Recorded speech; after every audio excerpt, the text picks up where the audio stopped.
Well, now we're already talking about the Diddy party, so nothing to do it. Nothing. Yeah. Oh. So. All right, it is time to put my pasta bake in the oven. Sorry, I didn't know I hadn't told you guys I was coming today. Oh, it's okay, buddy. I saw a schedule, by the way, for the next month. Yeah, it's pretty tight. Not great. Well, I'm on a and here's the thing: I'm going on a cruise. That's for the next 2 Sundays. Sabotage boat. Okay, have you guys seen the commercials or the trailers for that new TV series Dr. Odyssey on ABC?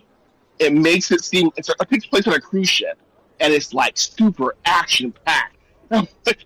There's what one makes you point think I watch TV? There's one point.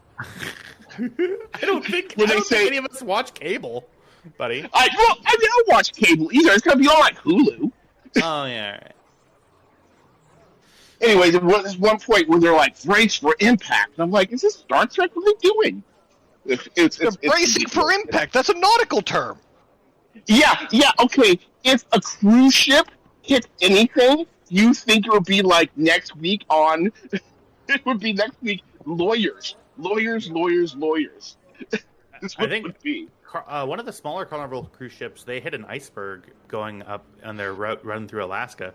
No, I don't think anybody was hurt, but it did like stop the ship because I think a couple of years ago there was a Carnival cruise ship going through like the North Atlantic, and that actually did like hurt the ship really bad because there's a big ass iceberg. Yeah, I'm going on one of their newest cruise ships, which it looks really nice. It does fill me with a little bit of anxiety because there are two things that I don't want to ride new examples of: planes and cruise ships. When it catches on fire, and you watch for what billions new of dollars, and interesting corners did you find to cut? Yeah. You should watch a couple episodes of Love Boat just to make yourself feel at ease. Right. Did you hear me, Tyler? You're honestly cutting in and out a little bit, but So when it catches on fire and you are part of the settlement for billions of dollars, will you Venmo us some money? Yeah, 100%. Yeah. Okay. Cool. And the first thing I'm going to buy you is a new mic. Please do. I need one. I'm poor. Yeah. It's okay, buddy.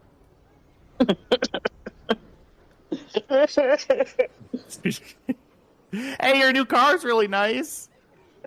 It was $15,000 fucking dollars. Yeah, that's a lot of money.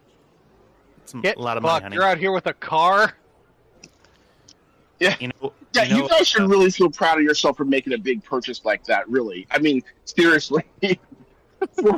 I still feel weird buying a new car, and I'm almost 50, so it's like it's Almost a huge chunk of change. I'm not. Wait. I mean, close. But you can't be almost something if you're more than it.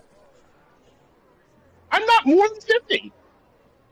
You're 103. Nice try. Wait, hang on 1 second. Trev, I thought you were in your late 50s, and I'm not kidding. No. We have had this conversation I told you guys so many times. I have told you so many times. I was born when Gerald Ford was president. In 1974 to 1979, he was president. Oh, you're not even that old. I'm really sorry, buddy. He was president until 1980. I was... or 1976, sorry. 74 to 76, he was only president for 2 years, sorry. I was born... You were alive in before 75. credit scores, dude. I'm sorry. No, I wasn't. You're old. You are, because the FICO credit scores did not become a thing until 1991. Well, I didn't get my first credit card in 93, so I've always had a credit score. A middling one, but I've always had one. Mm-hmm. Matthew's credit score, I'm not kidding, is so good. I think I told you that my when I was in college, my first email address was just a series of numbers. It was like EZ048826 or something like that. Someone hit and ran my rental. I forgot to tell you. No. Like, it was the day before I was supposed to return it. I, like, go outside to get the mail, and I look over, and there's just a scrape along the side of my rental car. And, of course, I didn't get the insurance because I was like, I'm really careful. No one's going to happen to the car. And someone hit and ran my fucking rental. Dude, it was the same thing for me, yeah. You never get insurance because you think you might be a bad driver. It's for other people, buddy. It was also $23 a day for 2 weeks. Well, how much is it going to get? How much is it? Is it bigger than your deductible to get fixed? Well, I'm not getting it fixed, but it was a $300 deductible, which I paid. Honestly, you know, it's not the worst case scenario. Yeah, the same thing happened to me. Someone smashed off. Like someone was like pissed off or something, and they ran past my car and they smashed the rear view window, not the rear view window, the side mirror off the day before I was supposed to return it, and it cost $200 to get fixed. And so I was like, you know what, I'm not going to sue my insurance. I'll just pay it. And this is in 1989, so it's more money than anybody. This was in 2022. Oh, okay. Is there a Warhammer 40K TTRPG that's not the tabletop game? We're gonna be starting. We're not even gonna entertain you. I'm so sorry. Anyway, no, I'm sorry, Justin. Go ahead and say what you were gonna say. It'll give me 2 minutes to get to my computer. I'll be right there. Yeah, that's fine. I had an idea for a game where everyone's playing orcs, but they're all orcs that believe they're part of the Imperium of Man and have created makeshift Imperial uniforms and go on missions for the Emperor of Wog. Sounds like a Fallout mission. Not like an actual Fallout mission, but one that would be a Fallout mission. I just think it'd be funny. It would be funny.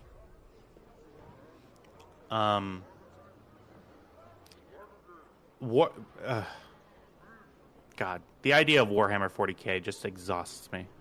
It's everything I don't like. It's everything that I don't. Okay, it yucks my yum. Okay, Warhammer 40K would be fine if the people who played it and the people who continued working on it realized that the people who made it as a fucking satire. Mm-hmm. Yeah, no, I was going to say the same thing, but a little bit different. I was going to say if the people who played it had any amount of chill to them. If you get any bit of the lore incorrect, Jesus fucking Christ. Or any self-awareness. Yeah, like, so it's just like the... And like, unfortunately, that's you're playing a hyper-fascistic theocratic empire that violently suppresses its people and kills anything that even looks different. And they're like, well, yeah, but they're the good guys. And I'm like, no, they're not. Absolutely, 100% not. It's kind of like that one movie with this the bugs. setting has good guys. Mm-hmm. I mean, that says so much about your media literacy, my guy. Or the people who went into Helldivers 2 and they were like, and people were like, hey, the bugs are victims in this, and everyone was like, no, but you think that it would be okay for these things to come in and eat all the humans on Earth? And I'm like, so you literally just fell for the in-game propaganda. Mm-hmm. Right? You couldn't even parse very obvious video game propaganda, and you vote. Tristan's about to have a stroke. You are responsible for choosing the next leader of this country, and you can't figure out video game propaganda. And that's where so right here, and this is the equivalence that I'm drawing. People who dig Helldivers 2 and Starship Troopers for the wrong reason, they are undecided voters. That's who we're going for. Oh my god! Oh my God. Yep. Those are the quote unquote unengaged people that people are spending hundreds of millions of dollars to say, hey, we're good, right? You can vote for Anyway. us. Vote name for me up. F. All right. Oh, yeah. Well, okay. So let's This is focus where up I'm here. announcing my candidacy for president of the United States. Yeah, everybody vote for Tristan for president. It is a little bit late. He will not be on the ballot, so you will just need to write him in. Just write me in. Write me in like you did Kanye. Yep, the hundreds of thousands of people who wrote in Kanye. Actually, no, it wasn't hundreds of thousands. It was like a couple of I think it thousand. was like 2,000 or something. Write I me would in like love to Kanye. see. I would love to see a list of all the write-in candidates across the country. I That think exists. They do that usually. Yeah. Most of the write-ins are like Mickey Mouse or Donald Duck. Mm-hmm. And at that point, like, what? So you could just not. You could just not go and wait in line. You could just, you know, like, just. Well, now they're voting by mail, so they don't have to wait in line. They can send in their joke. Oh God. Anyway, well, while we're all sort of gathered here, I suppose we should play a game. Before we do, though, I just want to do a little bit. Yeah, I just want to make sure that everybody is aware. This will be the last session in 1, 2, 3, 4. I'm just gonna say 6 weeks, with our session to return being on the 10th of November. So, and then with November comes December, and then Thanksgiving and Christmas and all that stuff. So, we're getting to the part of the year that is a little tough, but we'll be okay because we love each other very much. And because God wills it. Doing shit during the holidays. Mm-hmm. Allahu Akbar. Jesus Christ! No. Okay, were you just speaking it? Anyway, and so I will pray for you all this holiday season. I will sit down in my church. Play some Star Wars. Yeah, Deus Vult, truly. Somebody storm the Vatican. Storm the Vatican, like we were gonna do what is the thing that we were gonna storm in like 2020? Area Don't 51. worry, take your time. Yeah, well, no, let me think of it. The Capitol. Oh yeah, Trev, did you storm the Capitol? Where were you on January 6th? Where were you on January 6th? I'm not telling. As Luke Combs or whatever the fuck his name is said, You where really were need you to deny that right now. turning on that January day? Sorry. We're feeling punchy today. Anyways, I suppose with that, we will dive into this session of the Storm Runner with the way that we always start this. A long time ago in a galaxy far, far away.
And then an intro happens, and then we do the next thing. You knew I'd leave those extra words in, right? Yeah, 100%. It's I've like had a thought. okay. That's dangerous, but continue. Y'all don't need to be on the ship as slaves to get into the facility. We jump right in. I just need to be a guard. We're not even doing a cold open. Let's do this. Yeah, Oh yeah, this is a cold open. Never mind. Sorry. Go ahead. that's what a cold open is. That's Anyway, I just need to be a guard. Y'all own a freighter with a smuggling compartment. The purpose of that smuggling compartment doesn't need to be known to the authorities on Kessel. Right?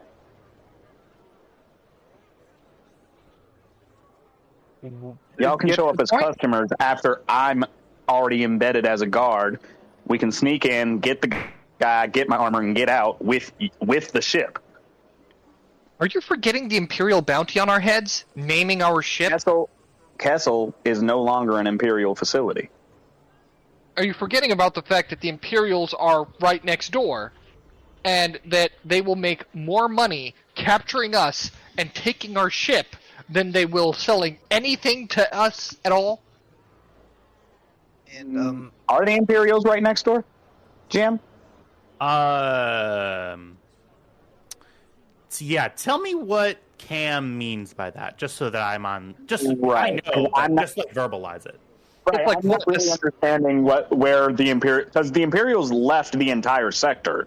When we wiped out that garrison on Foremost, that was the Imperial presence here. Then Yes. where did the Imperials who got there within, 48 hours, where did they come from? Kessel. They took the entire Imperial regiment from Kessel and brought them to Foremost to look for us. All the rest of the Imperials are gone. Both Kessel and Foremost kicked them off of their planets. They're no longer under Imperial jurisdiction. Well, I stand corrected then. we can't make a round trip without stopping, so we're gonna need fuel either on Foremost or Kessel. You can get the fuel on Kessel when you're buying up the spice. And it doesn't have to be anything hard. It can just be some booster blue.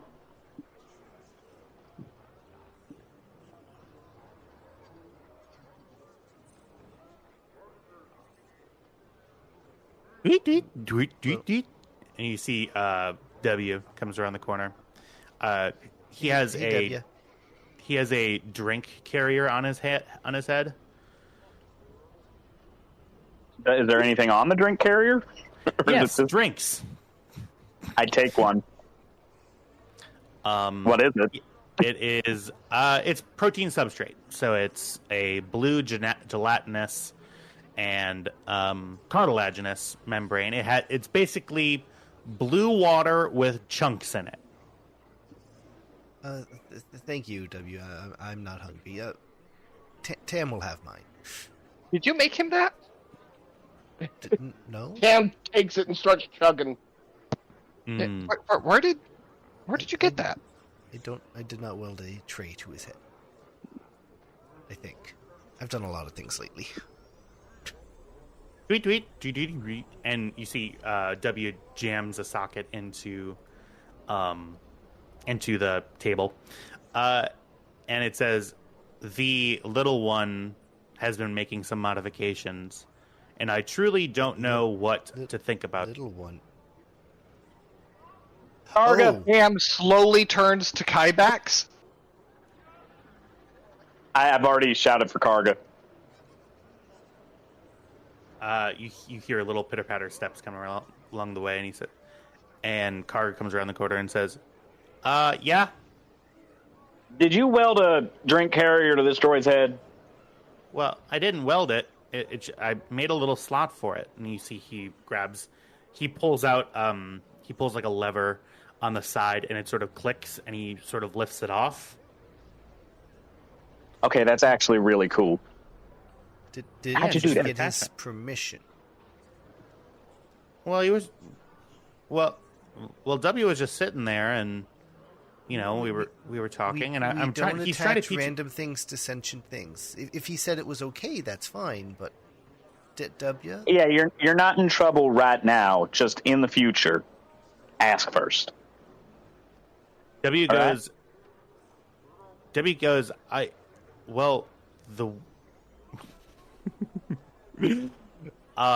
W jacks back into the terminal and says, "Truly, I mean, it's not a big deal at all or anything." And he looked like he needed something to do, so that's me. And W spins his head around.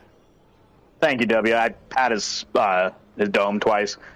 I'm like, all right, look, you're not in trouble, car guy, I promise. Just in the future, ask first. Thank you. And Carter goes, "Yeah, I'm trying to learn binary from him. He's his dialect is a little hard to understand."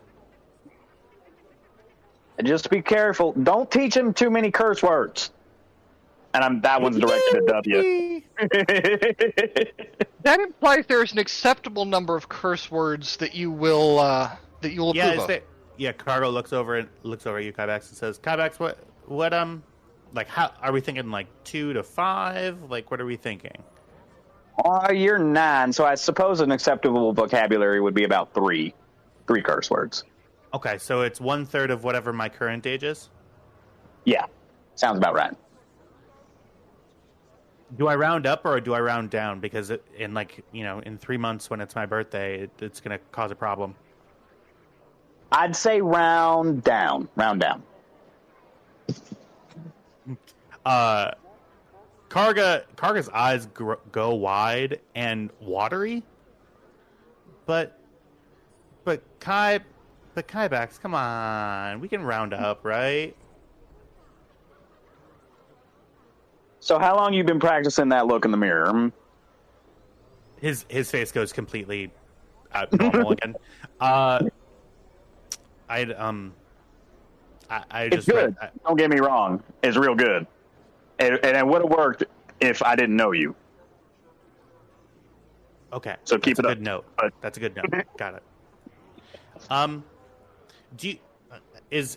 Would J9 be there as well? J9's right there. J9's on the table. We move him around. He goes where we go. Oh. J9, can I take you? Well, I don't really see why not. Thank you! Ah! Good luck, J9. He's a good kid. Those poor droids. It seems to me like they're willing participants. So he has so many tools back here. How? He just got here. Wait. Koga! Give me back my 10 mil. Wait. Lina, roll a perception check, and it's gonna be difficulty 3.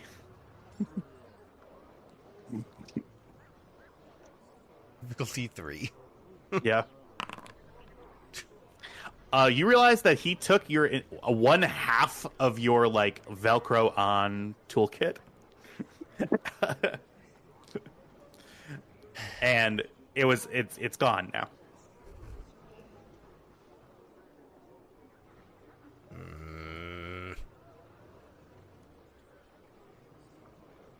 I don't remember stealing any tools when I came on board. Well, she'll give them back if that makes you feel any better. I mean, I don't need those ones right now, I guess. Oh, just let me know if you need any of them. I'll get them to you. Yeah, I'm just gonna go count.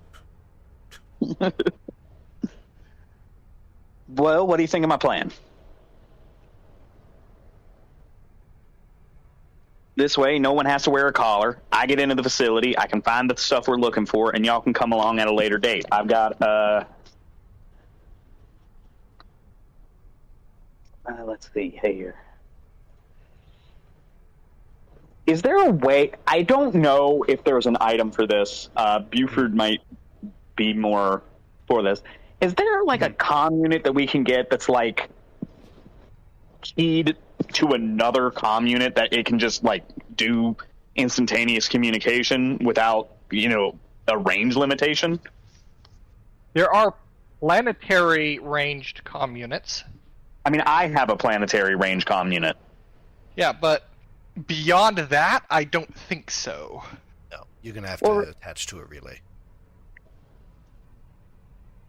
Yeah, so there's not like a portable thing that you can carry, at least from my view of that will let you talk to somebody on another planet without a larger sort of installation, or at the very least like a planet style or like a shipboard style, like a hollow unit or a something like that. Because like if that was possible, they can't make them small. Yeah.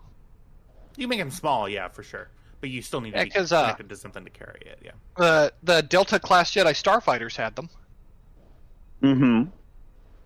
And But Obi-Wan was able to talk to the council. On a ship. Mm-hmm. Yeah, but that was still need a ship and a droid capable of doing that, connected to a ship. Okay, so here's my thought then. I go to Kessel. You give me 3 days to do recon, and then in 3 days y'all show up and we execute the plan. What is the plan? Kicking in the door? The plan is I go get the thing I need to get the guy I need to get, and we sneak off aboard the Stormrunner.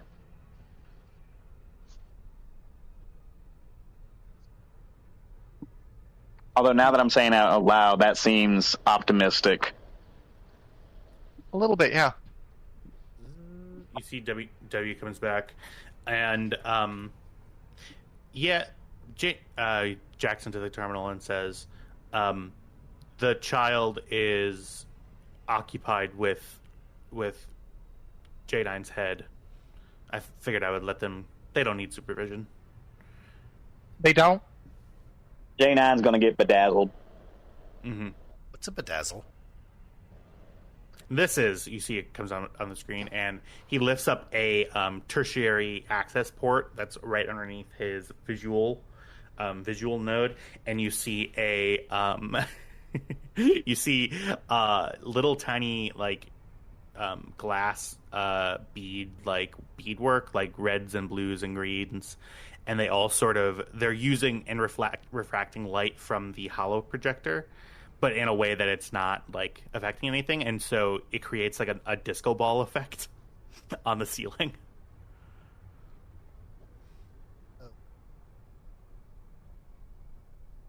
Okay. And moving on.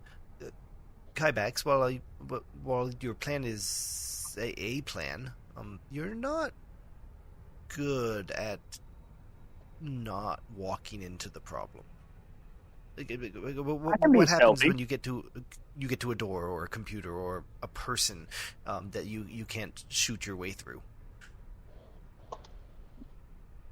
I mean, the third one's probably unlikely, but the first two. Yeah, that's fair. She's got a point.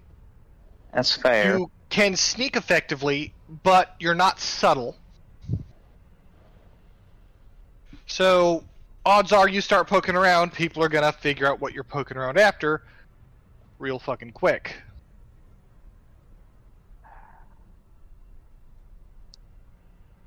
If only we could get more of us in there without...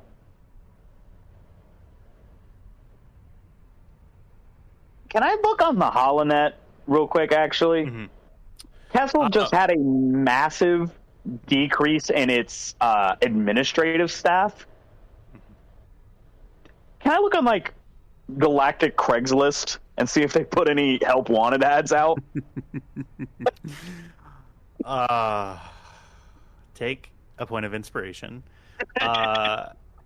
You see, you do truly not on the general HoloNet, but you go, and I won't even require a roll for it. They are actively hiring, for sure. They need. There is a big, and for any more specific information, you would need to roll. But in general, they need people with ships so that they can take over both the legitimate spice trade on Kessel and to help rule over the unlegit parts of it. So the Imperials were sort of administrating it's a planet. It has a resource that it's exporting, that it's making money off of.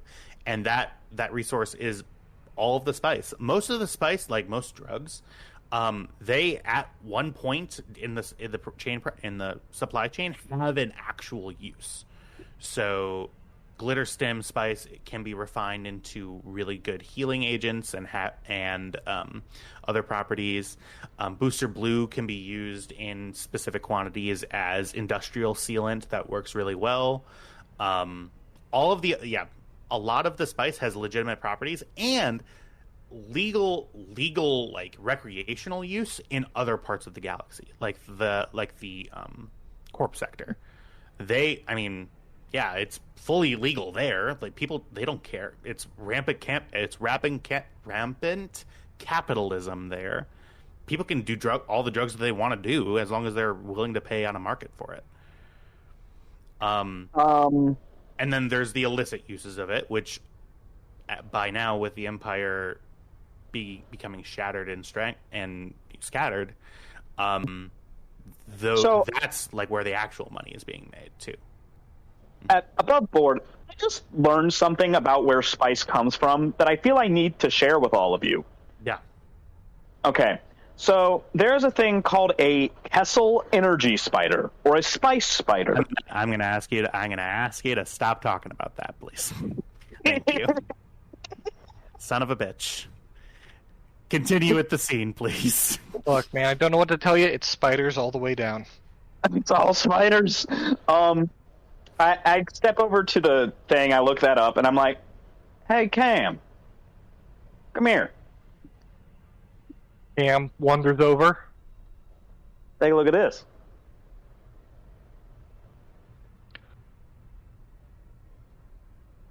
You think they're going to hire us? I think they're just about desperate enough to hire anybody. They just lost most of their administrative staff. I wasn't going to smuggle spice for the huts. Why would I smuggle it for the Kessel? Well, in this particular instance, you don't have to smuggle anything more dangerous than Booster Blue. And also, we wouldn't actually be smuggling spice for more than a few days while we find the things we're looking for. So this gets you in? I mean, how are we supposed to do any searching when we're off making deliveries? Okay, let me lay out the plan here. You operate as our getaway plan because you will be the ship operator for this unit. They need mechanics, Lana. They need inventory people, like administrative people, Tam. You and Sari could run this ship with W and J9 and Karga. He's more handy than he looks. Meanwhile, myself, Lana, and Tam go in, work as security, mechanic, and admin, respectively, and we work together to get our stuff and get out.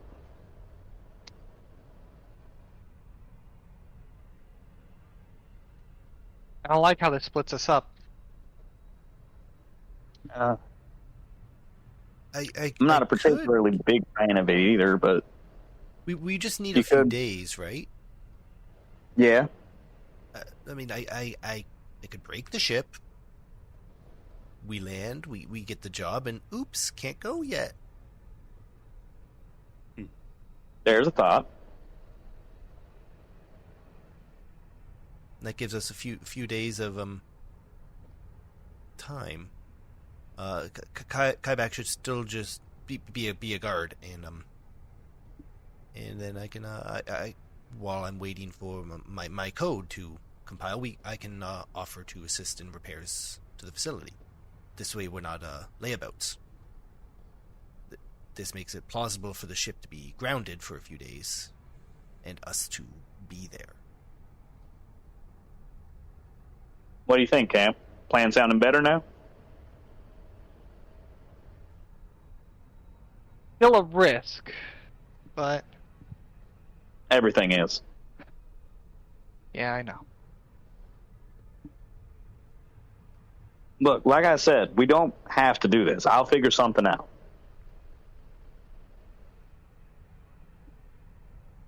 Stop saying that, please. Next He time you raises say his that, hands. I'm going to take your helmet, beat you with it, and turn it into a chamber pot, okay? Well, I was that's gonna say just we should rude. bedazzle it. The disco lights go off again. Doom, doom, doom, doom, doom, doom, doom, doom. Joke's on you. Glue doesn't stick to Beskar. Oh, Anyway. Oh, really? Lina, that sounded like a challenge. Please don't. Anyway,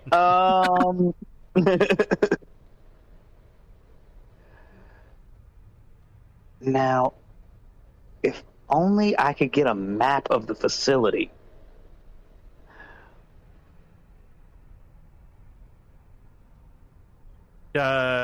W clicks into the terminal and says, well, I mean, if it's the main Imperial facility, my previous owner probably has that stuff somewhere inside me. I don't... I mean, I would have to... Ibax turns his head That's And a then good to point. look at Smuggler W- of at smugglers. and then looks at Lana and is like, so, I think you're up. W, W if you're goes- willing. Yes, I mean, sure, I was programmed before when I actually had a master who was living to keep that stuff secret and you know, but I mean, you are So your own encrypted droid or- now. Or can you just give it to us? you see, give me 1 second. I'm gonna do a roll here quick. This seems, yeah. Why is W stats so bad? Oh yeah, it was an NPC that's not meant to be taken as a companion. That's why. Okay. Yeah. This will be a difficulty 3. Yes. So let me roll this. These upgraded. Do it. It's you see W puts on the screen. It's in a part of my memory that is being held away for quote unquote self protection reasons. I have a funny feeling that my previous owner thinks that other people having this information may lead me into danger. But it's there. It would just require you breaking into my memory, which is not an enjoyable experience, but one that I can easily recover from. Only if you want it. I'm willing, but only with your consent.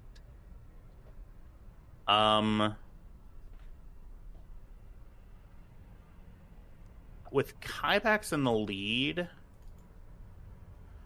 go ahead and give me a charm roll. It will be just difficulty 1, and you get a boost die both from the circumstances around the scene and from Lina's help. So is that 2 boost die? Yep. Look at that booster blue. Doing nothing still. Yep. Cool. Debbie says, well, I don't really have anywhere else to go, and while y'all are annoying sometimes, it kind of feels right to give you this stuff. Okay. Well, Let's, I never.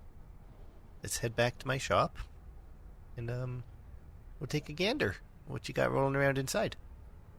We have not rolled Destiny. Well, that would be why, because we did a cold open that nobody told me about. You sons of bitches. All right. I'm sorry. I just had the thought and I had to get it out. I truly went hard into it. I didn't even do a recap intro. That's how hard we're into this. And I think that's where the theme music will come in, like right here. Yeah. Let me reset the pool, and everybody click the button to roll. Good. We got one additional light from where it was. Yeah, for sure. As dark intentions, or obscured intentions, mire in the background, the Force is as uncertain as your path forward.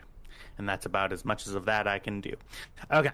Yeah, you see W follows Lina into the office. I will say just to establish, to make sure that everybody is aware. So the ship, the contact that you were given, you know, that guy. Yeah. Galen.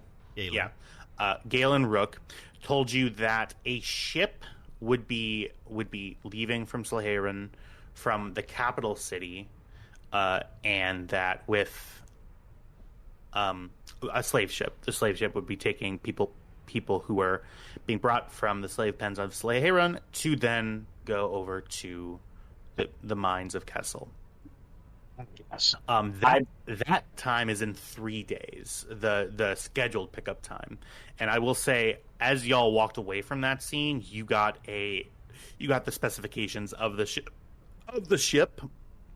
that you'll be heading on. It is give me one moment. It is a Sawantech TL 1200 transport.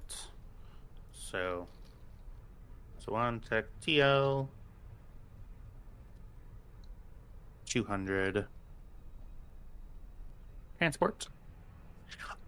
With the name Iron Chain.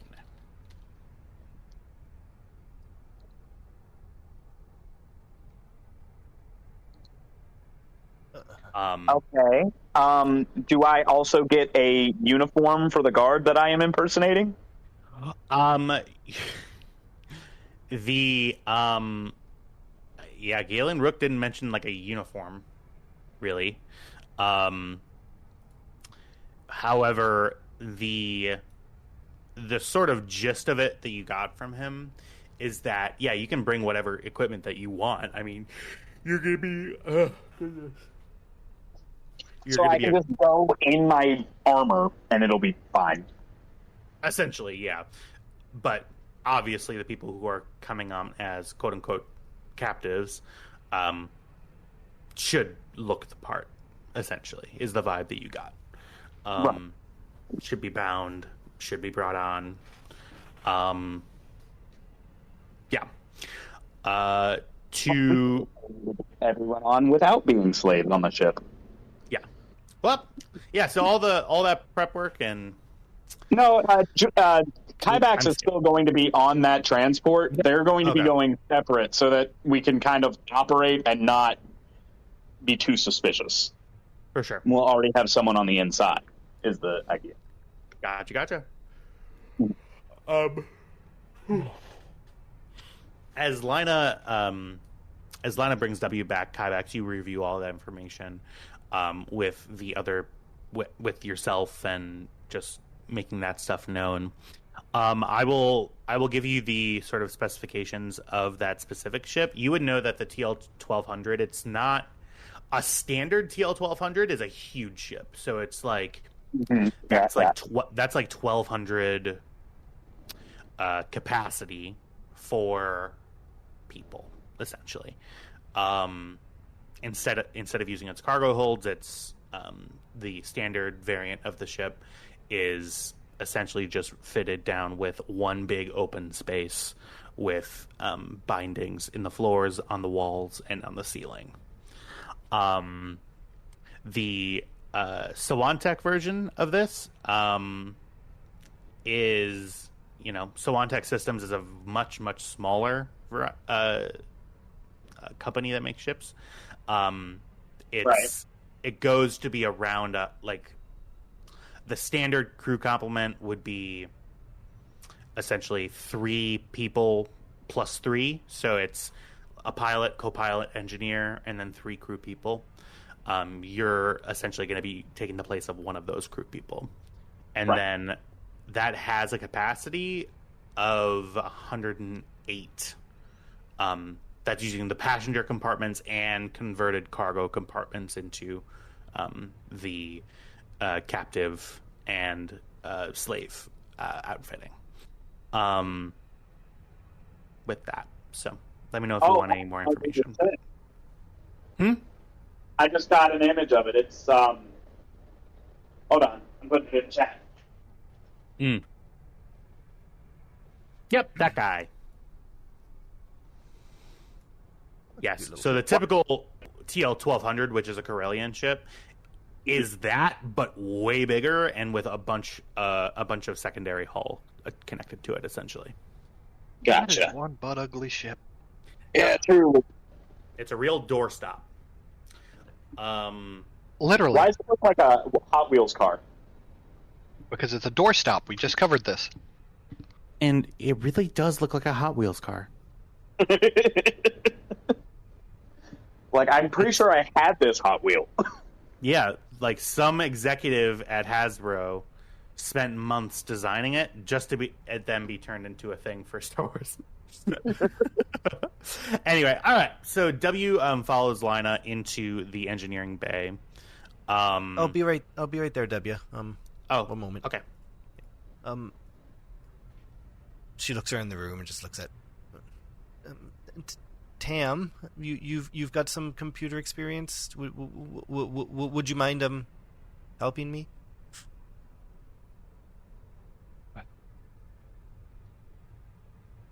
Rev, your mic's muted. Sorry. Have you been talking this entire time? Did you hear me before when I said No! You have not uttered a word. My guy, come on. In 46 minutes. 46 minutes, Trev. I thought you were just ignoring me or I wasn't funny. Oh my god, no!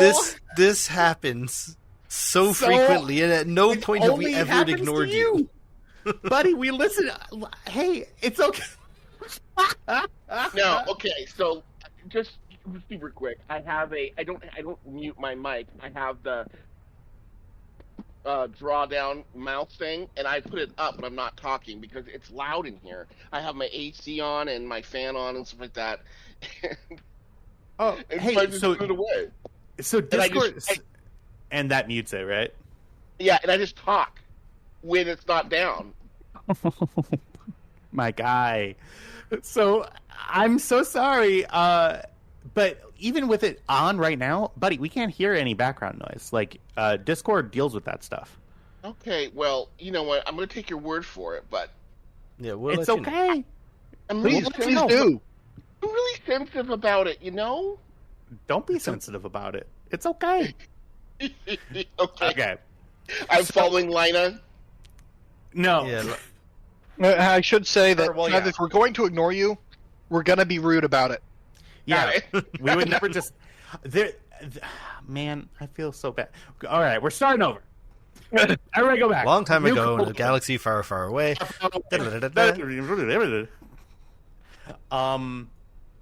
Okay. Were you... So, please contribute to that conversation if you want to now, and then we can talk it through. No, you know what? Just go ahead and go on without me. I'm here. Oh, buddy. Sorry. I've never heard a more sad thing in my entire life. I'm starting don't to wanna think go he back. doesn't want to play the game. He just wants the He's just exclusive listening. release experience. We're not going. We're not going back. We're not going back. We're not going back. You're bringing Kamala into this? Okay. Anyway. No. Okay. Well, with that, because I have to fucking recover, I'm gonna refill my water bottle. I'll be right back here. Sorry. It does happen quite a bit, but it's actually happened quite the opposite. Like, I'll go to the bathroom and wash my hands, or I'll be doing dishes, and all of a sudden I'll realize that you guys are listening to every single word I say. So I'm terrified. I'd rather it be talking without you being able to hear me than the other way around. I've got a question. Does this game have anything like inspiration? I don't think Or is it does. just the light and dark side points? It's just the Right light and there. dark side points. Yeah. I think mean, we should get an mostly- extra light side point because I figured out Galactic's Craigslist.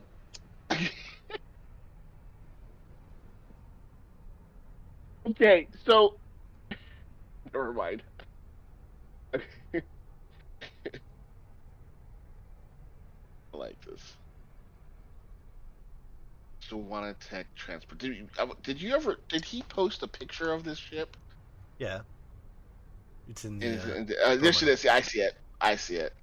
Oh, so this is like that SWTOR ship.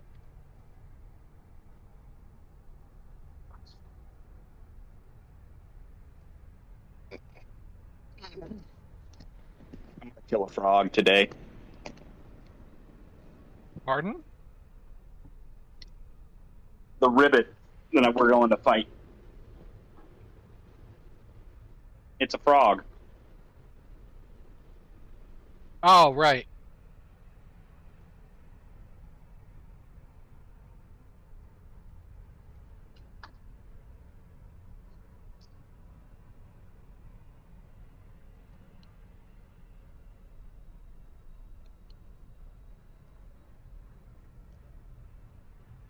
I don't like the frequency in which things are reminding me about the Guan Yu. Such as? Yesterday there was a joke, a prom night joke, and then I thought of Woodyard and Reese in that elevator, and then got sad again. No. That was a great joke. Oh my It god. was so good. Like, dang it. I keep forgetting.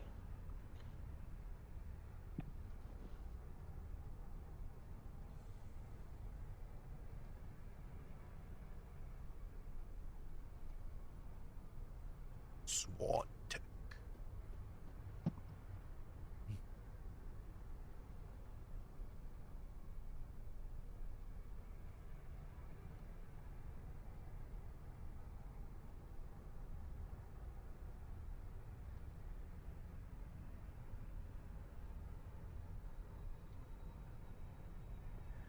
Whoa, so much banter.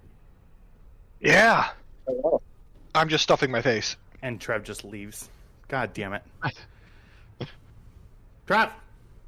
Come back. Is he... I legitimately feel so bad. I was like, he is being really quiet. He might just be like, I don't know, like vibing. I don't know. Ugh. Welcome back. Welcome back. Oh, buddy, you're very quiet. Am I really quiet still? Yeah, you're good. You're fine now.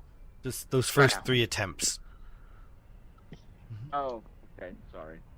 You said so much banter, and I started talking, and then I disconnected. That tracks. And I'm like, okay, somebody doesn't want me to talk. Somebody does. I think that somebody's you. No. Sorry. Anyway, All right. Yeah. So, yeah, you guys all see W head over to the maintenance area. You hear a clash and a bang from Karga's room. Linus steps aside to let Tam walk towards maintenance. Did you not hear me chugging the drinks with the protein No. pieces in there either? No. Didn't hear anything? I heard that. The last I thing heard we the heard Pam was you takes took it and chunks it. That was the last Yeah. thing I heard until you said you were muted. Oh. I was hilarious for the last 45 minutes. I thought you just were ignoring. Never mind. He's gonna squeeze past Lina. We slowly squeeze past Lina, and then keep going back to the maintenance area to see what fell down. No, it didn't fall down in the maintenance area. Yeah, it's Trevor, Karga. my guy. Karga's room. Oh, whoops! I'm sorry, Carter's room. No, where are you're you going? Not Not you. Karga's room. What am I doing? You maintenance sound Karga. Lina asked you if you wanted to go to maintenance with. Yeah, and that's why I said I was following. Like, this is what I said earlier. Stop traveling through walls. There we go. Okay. Welcome to my shop. W, if you could plug in onto that terminal there. That's an engine.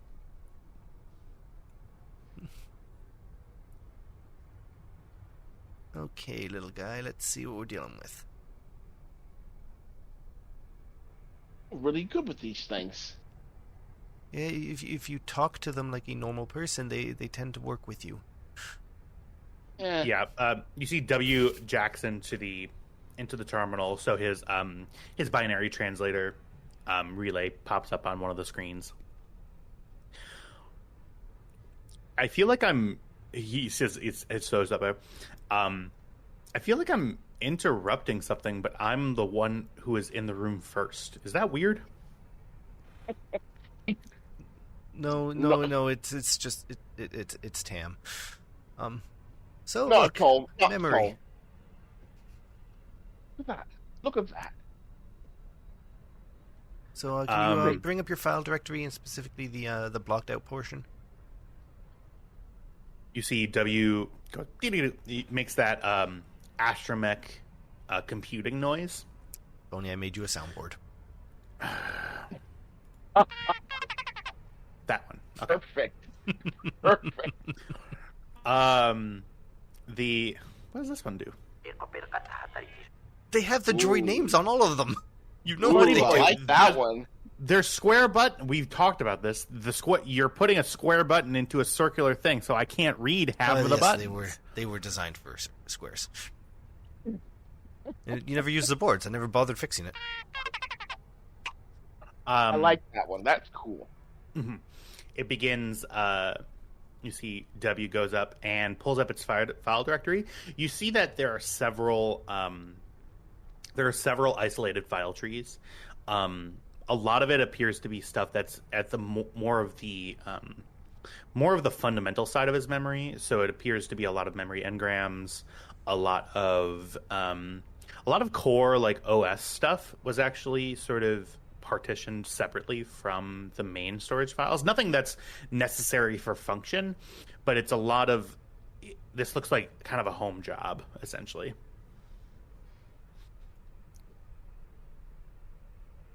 Okay, I see. I think I see where we need to start. Mm-hmm. Okay, just gonna. She throws some stuff off the desk, pulls out like a data pad with a cable. Just gonna plug in here and start running some software. Let's get this over with so we can get you back to your play date. And you hear as you insert the data pad dongle, it goes, "Ooh." And then you see W's OS and mainframe stats come over onto your data pad. Oh. Okay. Cam goes behind Lina and starts reading over her shoulder. Okay. Okay. Yeah. Right.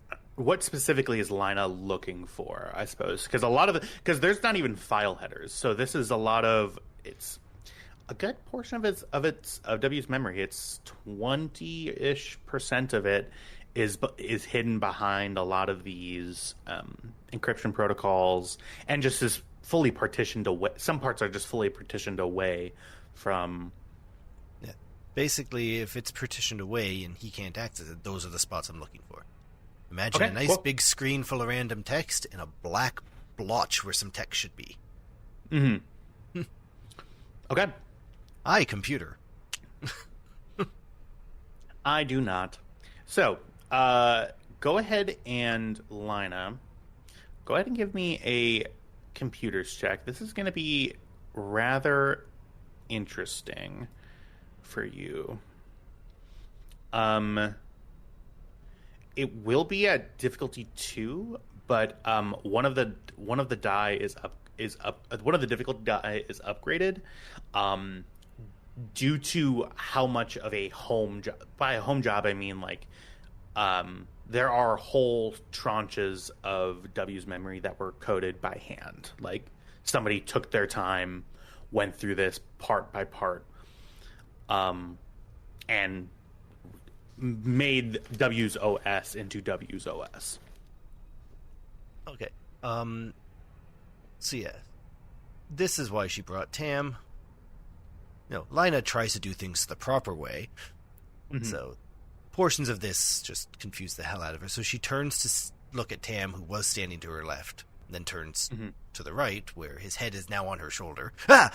Look, Tam, so close, so close. Okay, so can you, do you have anything you can, to weigh in on this? Like, this looks like a hack job, like almost like what you did on that door that one time. So... Can you weigh in on this? I think I've got to just check over this. Let me see what I can do with me on. Like, he goes back and cracks his knuckles, and does his little fist, and starts doing what he can do. So this should give me a boost in it? Skullduggery or computers or... Oh, no, you're my boost. Well, you're going to be doing... I'm your boost. Okay. I've got 2 ranks in computers. Mm-hmm.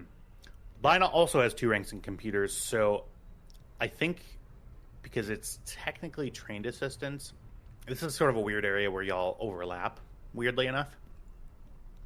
You make a good team. I will say that this gives Lina a boost die. This will technically count as untrained assistants, but just mechanically due to the fact that you guys have the same computer skill, but Lina has the better role. So 2 difficulty? Yep. Difficulty 2, 1 red, 1 purple. Okay. Here we go. Should have bypass security. And I'm in. Holy shit. Welcome, love. You're welcome. Yeah, I would have never expected someone's code to have so many spelling errors in it before, but what you typed worked. The the triumph.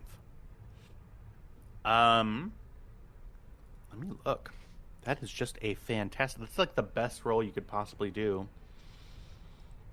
I'd say this is what happens when you and I work together, Lina. So with the triumph is going to come into play that you essentially loop in W's personality into this. And not only do you have the freedom to now access this memory, he now has unlimited freedom to go through perfect. And actually set up his OS in a way that may be more efficient or figure this out. You see W's disco head goes off again. And a lot of chattering noises, a couple of tools come undone and begin whirring around. After Lina about steps back from the whirring tools into Tam.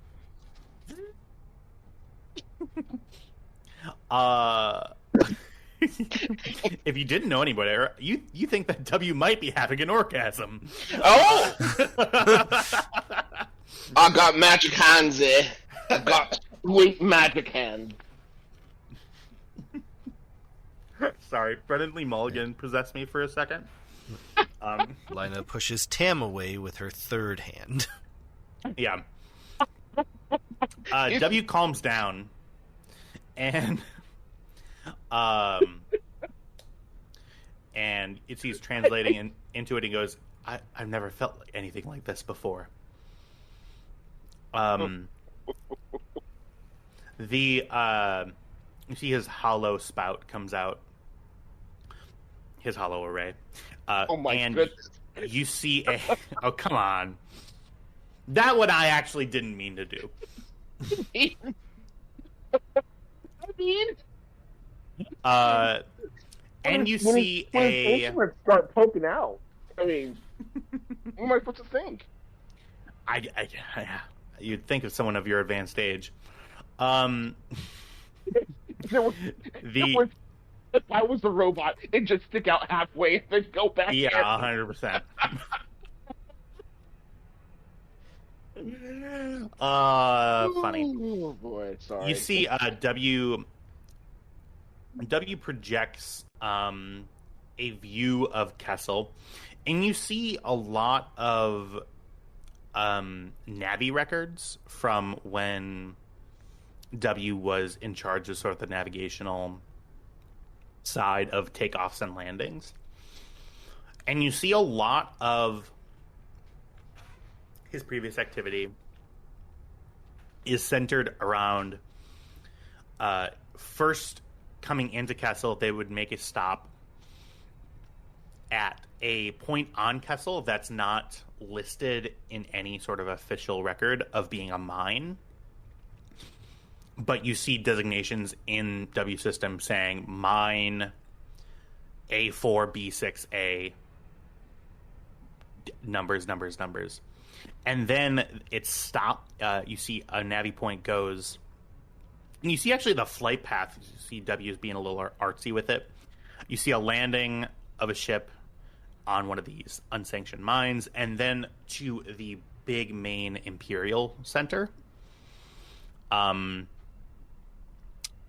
You see that they stop there for a couple of hours, and then they go off on their run, essentially. So what you get in general is that W and whoever W's previous owner is did a lot of spice smuggling, but under no means was doing it secretly. They were, and this is during the time of Imperial occupation. This is getting to be like 1 ABY, 2 ABY, where the Empire is still very much there. The rebellion's there too, but doing just full smuggling, stopping at the Imperial facility, and then leaving with the goods that they had taken from the mines. Okay. What else are you specifically looking for? So now we're in, Kybex was specifically looking for a map of the facility. Okay. So, there are a couple of maps that I could show you, but I don't want to. The Imperial Detention Center of Kessel, which is also the one of a couple of main mining, but so let me start over. So the Imperial mining facility / detention center is the biggest mine that the Empire controlled at that time. They controlled a couple of other ones in smaller installations, but this is definitely like the nerve center of the mining operation in for the Imperials in Kessel. It's separated into two main parts: the detention center and the mining area.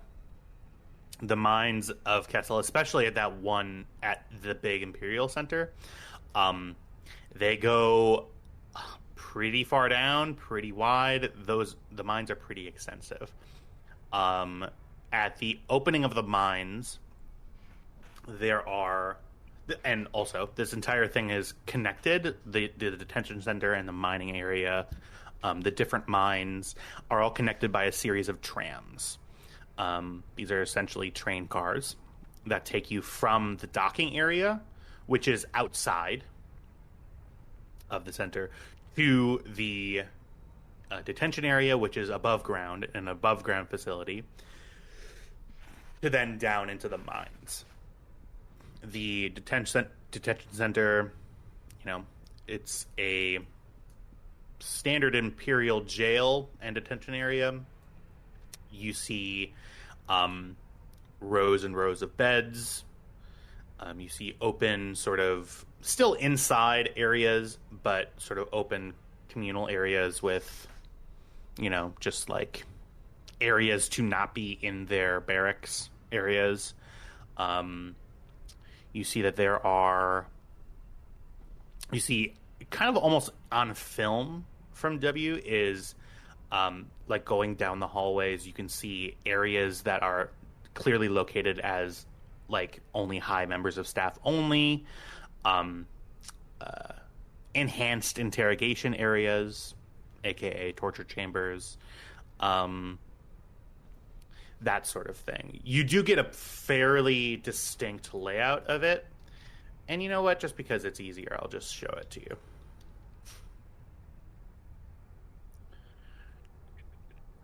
Do I want to do this? Sure. I will not show the stream this because this is subject to change, but it looks something like this. If I could find the chat. This is the sort of extent of the data that W has gotten about the detention area. So essentially, there's a egress that you can get off the train at. There is, a decent amount of bathrooms. Areas for beds. A large open area, detention area, admin area, and that's pretty much it. In terms of one sort of pod of this detention area. Now, the detention center, it's dozens of stories high with a bunch of different blocks. So this is like one block of a detention area. Okay. Yeah. So as she gets that data, she'll put it on a pad and say, okay, Tam, can you take this over to Kybex? I'll button W up and get him back to Karga. Sure enough. The second you step out of the engine bay, the spiciest smell you have ever smelled hits your nose. Oh, what's cooking?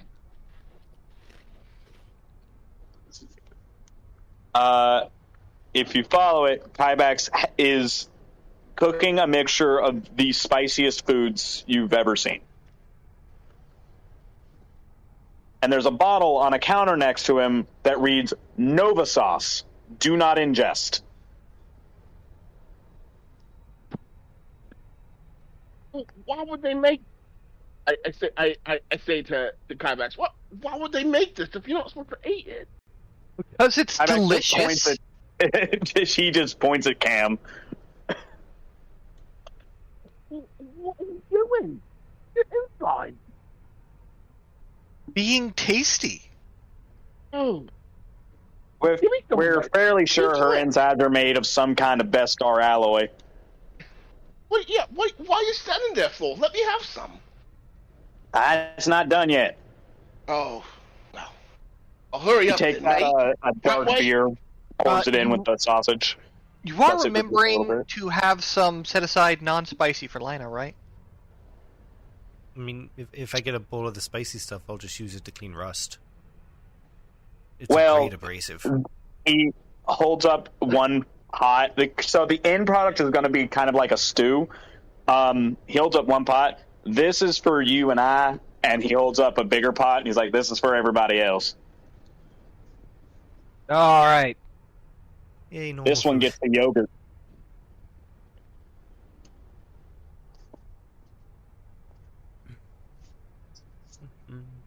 You see, as the climax of cooking with the Nova sauce goes off, you see a warning message on the big sort of ship's readout sensor right by the table. Environmental systems malfunction. Environmental systems malfunction. Cam reaches over and just flicks the fans on. Holy. Local I thought Dad contaminants fixed that. detected. I mean, what is this made of? This is a proper Mandalorian dish. This is a tinglar. Really? Inglar. Sounds great. It makes your lips tingles. It's not its actual name. Oh. It is its actual name. Tinglaar. Tinglar.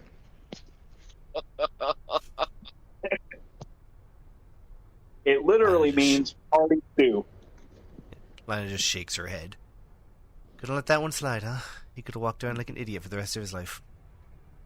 Oh, sorry. Armor, language, and the children are the future, and this is the way. And he pours This is the way. You hear Karga yell from the down. How did he hear that? Yes, think of the children.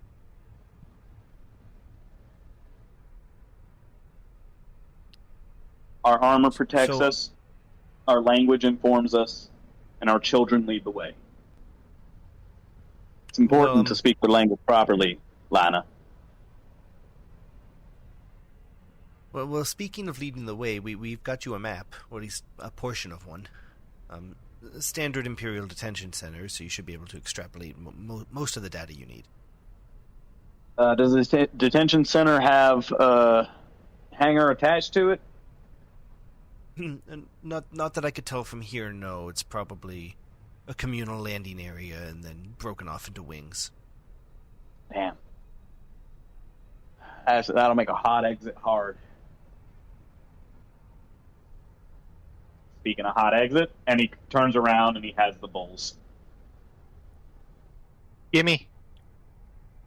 Hands one to Cam. It's more bright red than the rest of the stews, and every once in a while, a bubble of some kind of gas escapes from it. Sorry, Jack saying "gimme" really got you really got me. I don't know what's going on. There. Just gimme. And Gimme. after he lays out a bowl for everybody, he says, "Hey, Karga, Why does it smell like? Oh,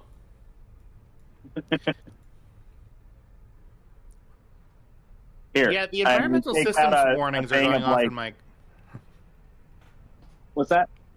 The environmental systems warnings in my cabin are going off. I mean, yeah. Yeah, that's your cousin Cam over there. I forgot after my security upgrades to reinitiate the Nova Sauce protocols. Give me a second. Just types on the little console. There, it should ignore that. Hands Karga the bowl, and he's like, "Do you want the yogurt?"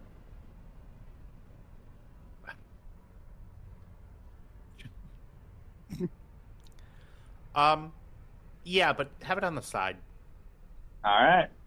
He doles out just a little bit. It's like a Greek yogurt, but it's blue. Yeah. Blue Like yogurt.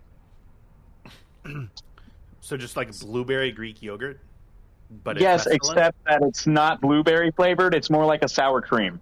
It's designed to cut the spice down. You see that Karga does eat like a 9-year-old, so like a menace. Correct. And no utensils. Full dips hand in the crema, grabs it, and just starts eating it with his hands. Like his hands are coating the stew, and he's just sort of he's eating so quickly. Hey, bud, no one's gonna steal it from you. He, God, my fucking dad would say that every single fucking time. Instead of, ooh, Ham that said triggered me a trim little people bit. down. That's why I triggered you just now. Flashback happened in real time. Okay, sorry, I'm getting mad.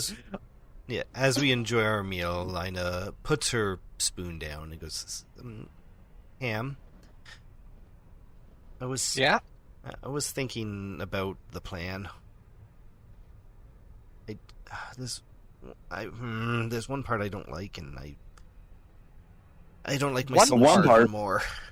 Oh, I don't like a lot of it, but I don't want Kybex to go alone. Okay, hey, one person at a time. Lina, you're up.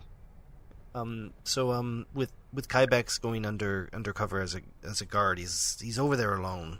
I don't want. He should have someone there to watch his back, which means we do need someone to pretend to be a slave. So I was going through the roster and like who would make the best choice. We can't use Sorry. You need to If fly someone's the ship. going to have Kybex's back, they can't do it as a slave. They're going to have to do it as another guard. Yeah.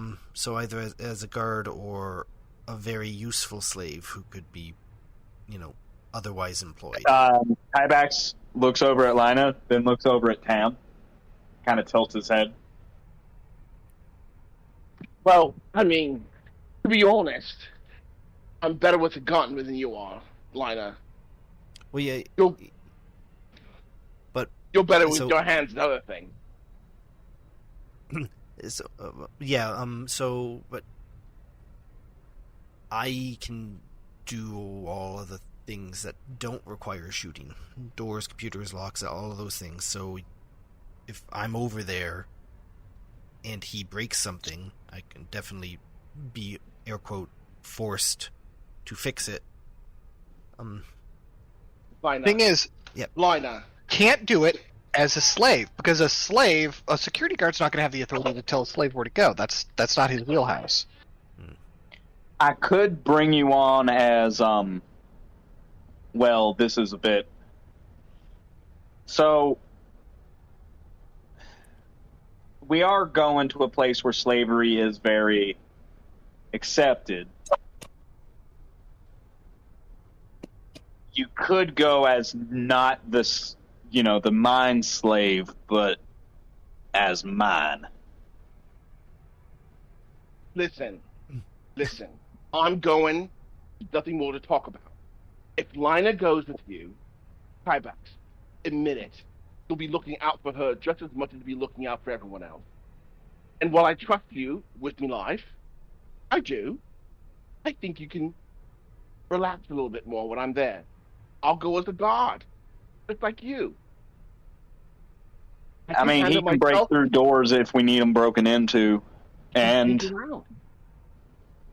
he's got the know-how on he can do computers just like you can. He's got the ability to break out of locks. Does he not? Well, but not like I can. Have the same intelligence. Yeah. Listen, I'm not as smart as she is, but I know about as much about computers as she does. Right, and that's, she said all that in character. Basically saying, like, yes, Lina, you are phenomenally useful in almost every situation. But if I need to be sneaky and do a little bit of skullduggery, if I'm going to be honest, Tam's a better choice. Okay. Listen, love, you're way more useful than I am. And I'm not. And this is no offense to Tam. We love Tam. He is more expendable. No offense to Tam, but you're my sister. Yeah. No offense taken, and I absolutely agree. Okay, so we're just okay. Well, good. Then Kybex has a friend over there, and I don't have to leave the ship. Win-win. With a nice smile on her face, she goes I back have to leave the ship. But, not today.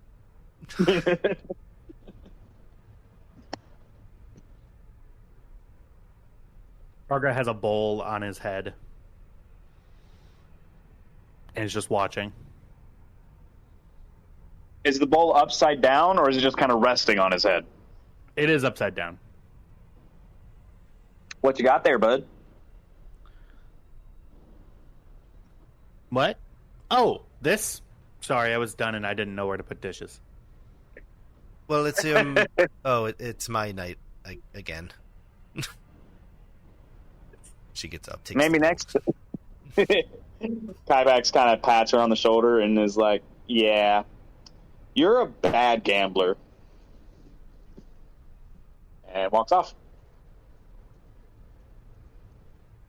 Cargo is covered in every food substance that was served. He goes to walk off, catches that, puts his hand on Cargo's shoulder, and goes, "All right, shower time." Okay.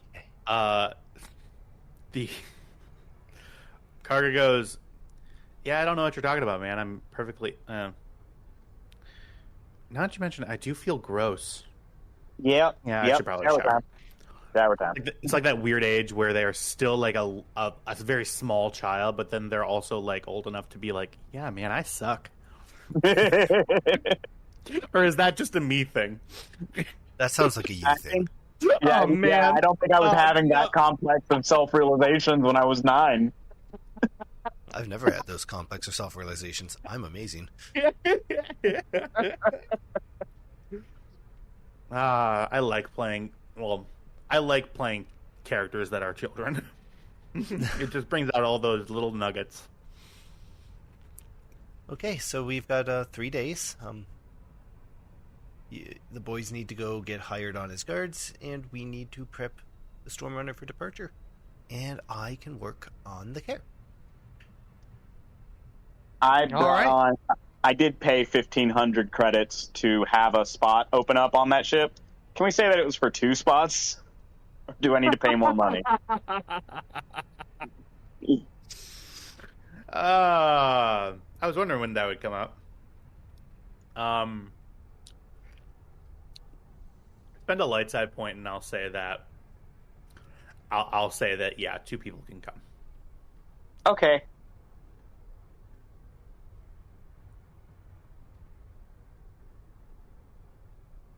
And I'm going to spend that back to you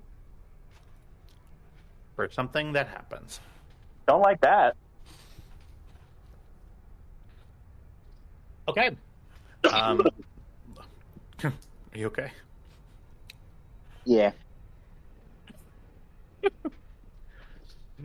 Yeah. We'll go ahead and I think so. We want to have a couple of things. I think we can probably skip through the 3 days, but I want to get okay, right over the next 8 days. Gotcha. So, a couple of days go by. Kybax, you get reached out to by, that guy. The guy, the one. Galen Rook. Yeah, Galen Rook, yes. And Galen reaches out and says, "Are we still on?" Yes, it's going to be myself and one of my compatriots on as guards, and we found out that Kessel is hiring, so don't think we'll be needing any slave collars just yet. The Galen Rook messages back. I would say that y'all are able to see each other in this communication. It's just planetary. Galen goes, yeah, it provides its own set of complications, but any plan does, so I suppose you're the expert. Well, thanks for your vote of confidence. We'll do our very best to get everything back on track for you. And you'll also get him out, right? Yes. By the way, did he give us a name of who we're looking for? Yes, I have a name.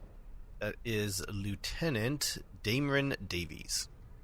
Yeah. Davies. Do you have a photo? Anything? Thank you for typing that. He sends a photo. Say, you know what? I'll just show his token. What he looks like. Very sort of broad-chested, kind of Nothing heavier has set, come up. but not in a way that's, like, I'm not going to say that he's just heavier set. Sort of broad, hulky shoulders, with a comparatively small head. Sort of big nose, sort of pale blue eyes. You see that the picture that Galen sends over is, it appears to be like an imperial, like at an imperial party of some kind. He's wearing a full gray imperial uniform. He's smiling and holding a drink over his head with a couple of other like-aged imperials. Yeah, that's him. And feel free not to answer, but why go to all this trouble for this guy?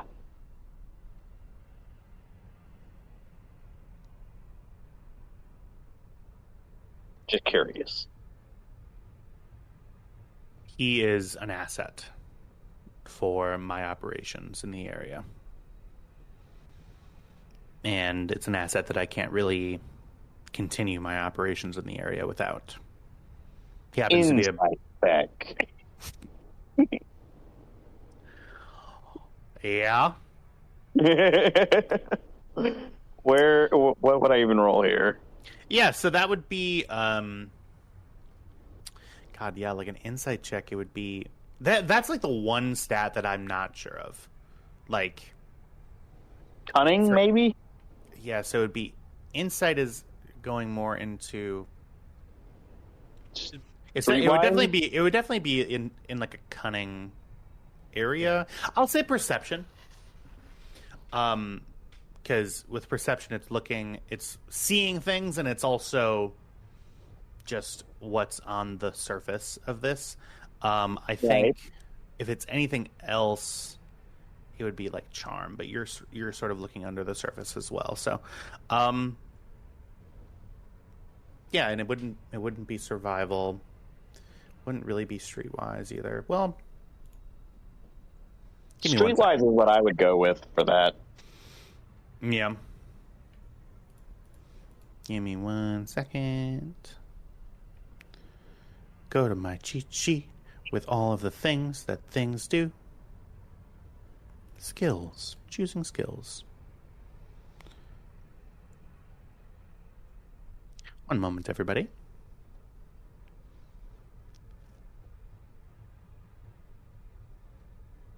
Yeah, so if we're looking for subtle cues from language and aptitudes of those who operate outside of legal structures, it may be used to understand subtle references within conversation. So yeah, I'll say streetwise.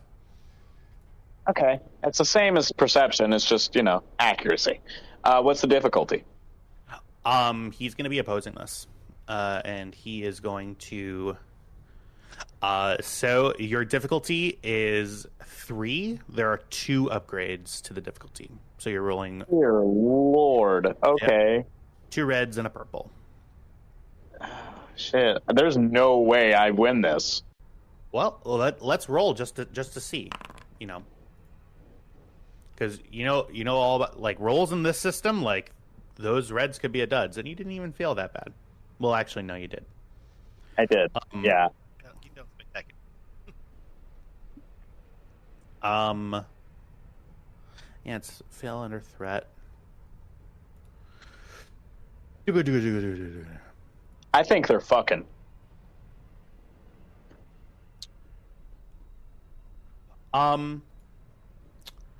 Yeah, so you're not able to get a glimpse. So Galen is in business mode now. It represents you honestly, you take him at his word. Like, he is an asset. Like, but if you're looking for any deeper meaning, he's using language that specifically is very surface level, Right. And he's not letting his actual feelings come into play. Okay. Right then. Do you have any knowledge of where what's his name? Mr. Dool's office might be located in the facility? Well, as the administrator, I have a feeling that his office wouldn't be very far away from the mines.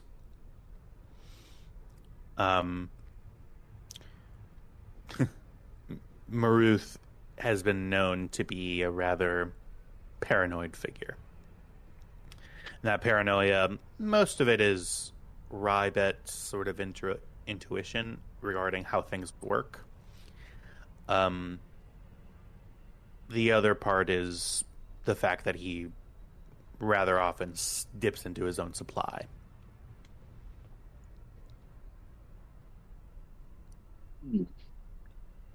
That could be useful. All right, then. We'll see if we can't find your guy, and we'll get him home one way or another.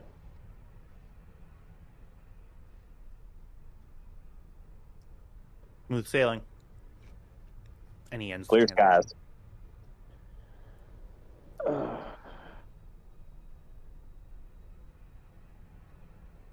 This whole situation's fucked.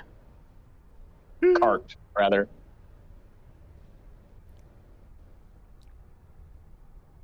Okay.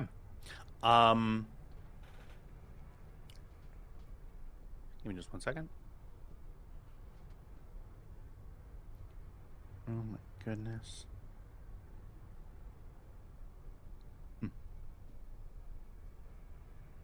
Aw, man. Matthew's sending me photos of us 3 years ago. It's making me happy. Anyway, sorry about that. Yeah, so the time is rapidly approaching where you need to make your way to the capital city of Slaheron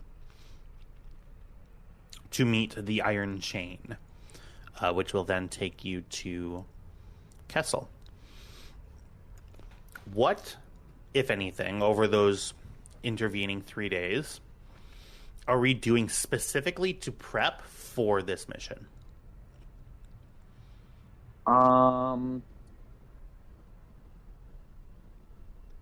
think, did we get, like, the lockpicks for, Tam? Yes, Yeah, we we- did. We got everything I asked for. Okay, well, we have that. I'm all loaded up. I have my extra power pack. I'm bringing... Let's see what all I'm bringing. I am bringing 1 bowler carbine, 2 stun grenades, a micro rocket launcher, 1 set of whistling birds, 2 explosive micro rockets, a vibra knife, 2 disruptor pistols, and a pair of brass knuckles, along with extra reload and a set of binders. I apologize if I'm somewhat quiet. I've learned something about my dog today. Oh no.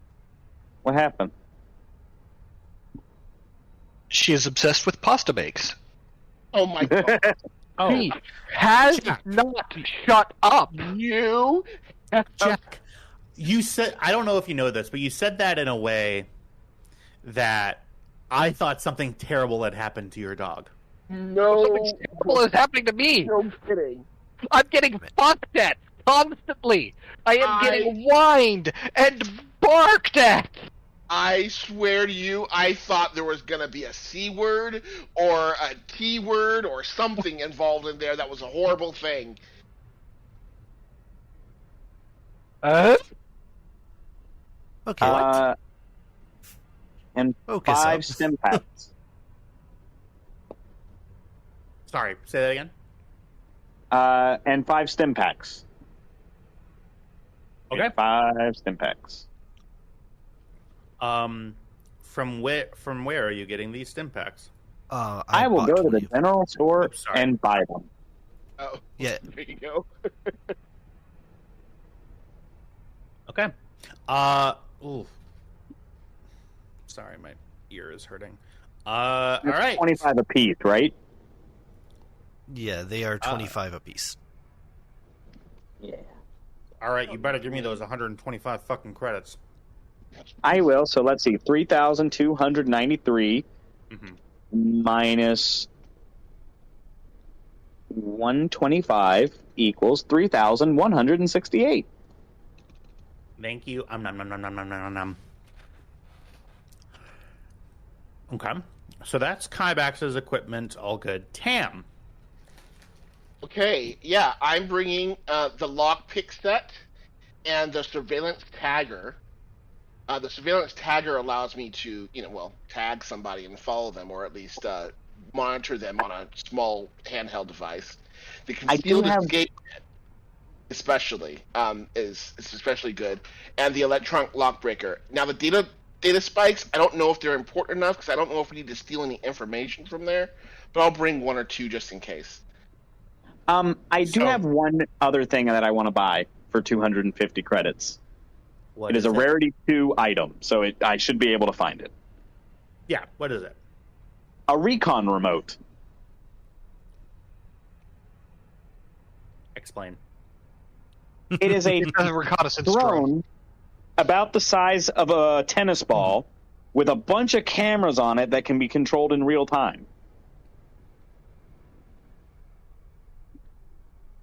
This game really doesn't make it easy to make something not scoutable. I have no reason why you cannot buy that. Yay. Yay.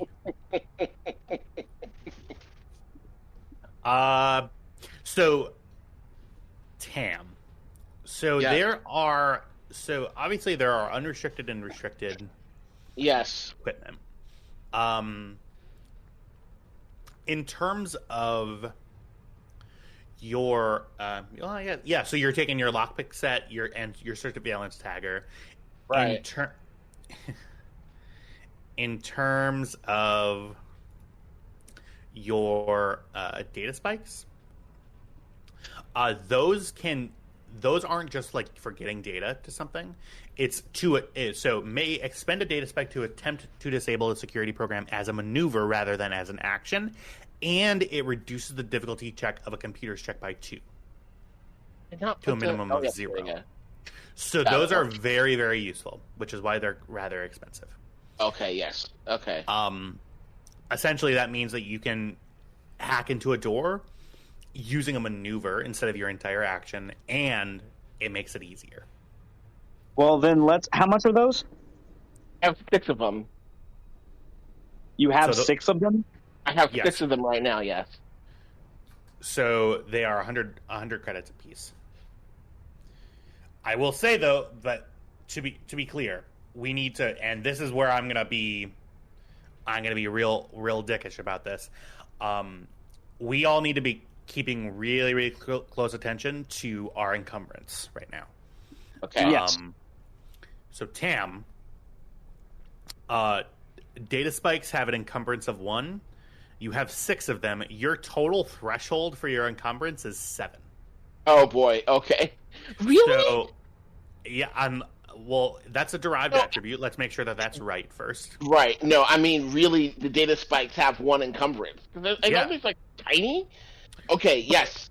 No, so they're stuff that a person has like in a like on their belt, but it's like a full tool. So it's like you stick it into a computer slot that normally a protocol droid would enter into, right? And it consumes it. Like it's like a big thing that you shove into a thing, right? I cannot and you're currently at 14 encumbrance out of 7. Yeah, my guy, you're Do you not buy a backpack or a utility belt or nothing? I don't have to have everything on me at the same time, right? Well, I can just carry you're whatever I need when I need it, right? right, but like we need to make that choice, right? Because your gun, like for example, your guns each have an encumbrance of 1. And like if Right. you want to take all of your security spikes with you, you have enough room for 1 gun, and that doesn't include clothes. Yeah, I only have one. I have 2 guns. Okay, so to be honest, I don't think that I have marked whether it's on my encumbrance or not because I only have one gun with me, and and I just didn't delete the other gun, and I have my heavy clothing, and I just think I just put everything on there. So right. Yeah. Let's all right now. Let's all look at our because. And it needs to matter because you're going into a place where you're not going to be able to resupply easily. You are absolutely correct. Where is my encumbrance stat? So your I can encumbrance carry 3 data spikes. Yeah, Kybax is like made to be a pack mule and a tank. So like his encumbrance threshold is 22. is Oh my triple Lord. yours. Oh my Lord. Which Okay, is why I'm worried. Which is why I'm worried that your encumbrance isn't correct. So let me look at how Mine you is derive so that. high because I have like 3 items and an attachment raising it. That's Okay. And now my pupper has the zoomies. That's what happens with pasta. Yeah. Vodka bites. She didn't get a single bite of that pasta. I ain't gonna Encumbrance. give in to no puppy eyes and whimpering. Yeah, so I okay. mean, characters have an encumbrance threshold of 5 plus their brawn rating. 7 total. Okay. Where is that on my sheet? I don't understand. It's in your inventory space, babes. Okay. Oh, there we go. Threshold. I see. And current. Oh. So. Yeah. Okay, so how can I take something off of my encumbrance? Then count towards encumbrance or not? By adding it to your inventory, it goes on encumbrance. There are items that just don't have encumbrance. So that lockpick set, for instance, if you actually open it up, I can't do it for you. It'll show you whether or not it has encumbrance. Right. Basically, so anything you have 1. on you, you're carrying. So anything you don't want to have on you, have an Excel document somewhere or put it in your notes. And then delete it off your sheet. That's what I was going to do. I'll put it on my notes. I have the not so heavy blaster rifle on my sheet, but I have it marked red as unequipped, and I set the encumbrance to 0. It's just so that I don't lose the fact that there is a blaster rifle with that mod, because that's a difficult process to go through every time I want to pick it up again. 1, 2, 3, 4, 5, 6, 7, 8, 9 plus 6 is 15. But that means that your other option is if it's out of your inventory and you're leaving it on the ship, set your quantity to 0, and just note it that you left it in your room. Okay, got it. Yeah, I think I might do that. Yeah, and this is for everyone. So a total encumbrance value over the threshold means the hero is quote-unquote encumbered and suffers 1 setback to all agility and brawn rolls for every point of encumbrance over his limit. So... Yeah, I'm not... Yeah, no, it's okay. I'm gonna so you can do it. I'm just saying, like... It'll be 7 setbacks. I will figure it out. I will figure it out. Right. So let's Okay, it I'll actually gives figure the it out. example. So Luke Skywalker has a brawn of 2. If he's carrying 9 or more points of encumbrance, he cannot have a free maneuver each turn. Oh, jeez. Okay. All right. But I'm telling you, so like this is the time to figure out what to take with you. Yeah. Okay. So my gun, I'm only gonna have 1 for my gun. Yep. I'm gonna get rid of this other gun, this holdout blaster, because the other one's the same exact thing. It's just with a quick draw. Heavy clothing stays. Mm-hmm. And it does add an encumbrance? Yeah. Okay. It has 1 encumbrance. That's correct. That's 2. I'm gonna have 1 data spike on me.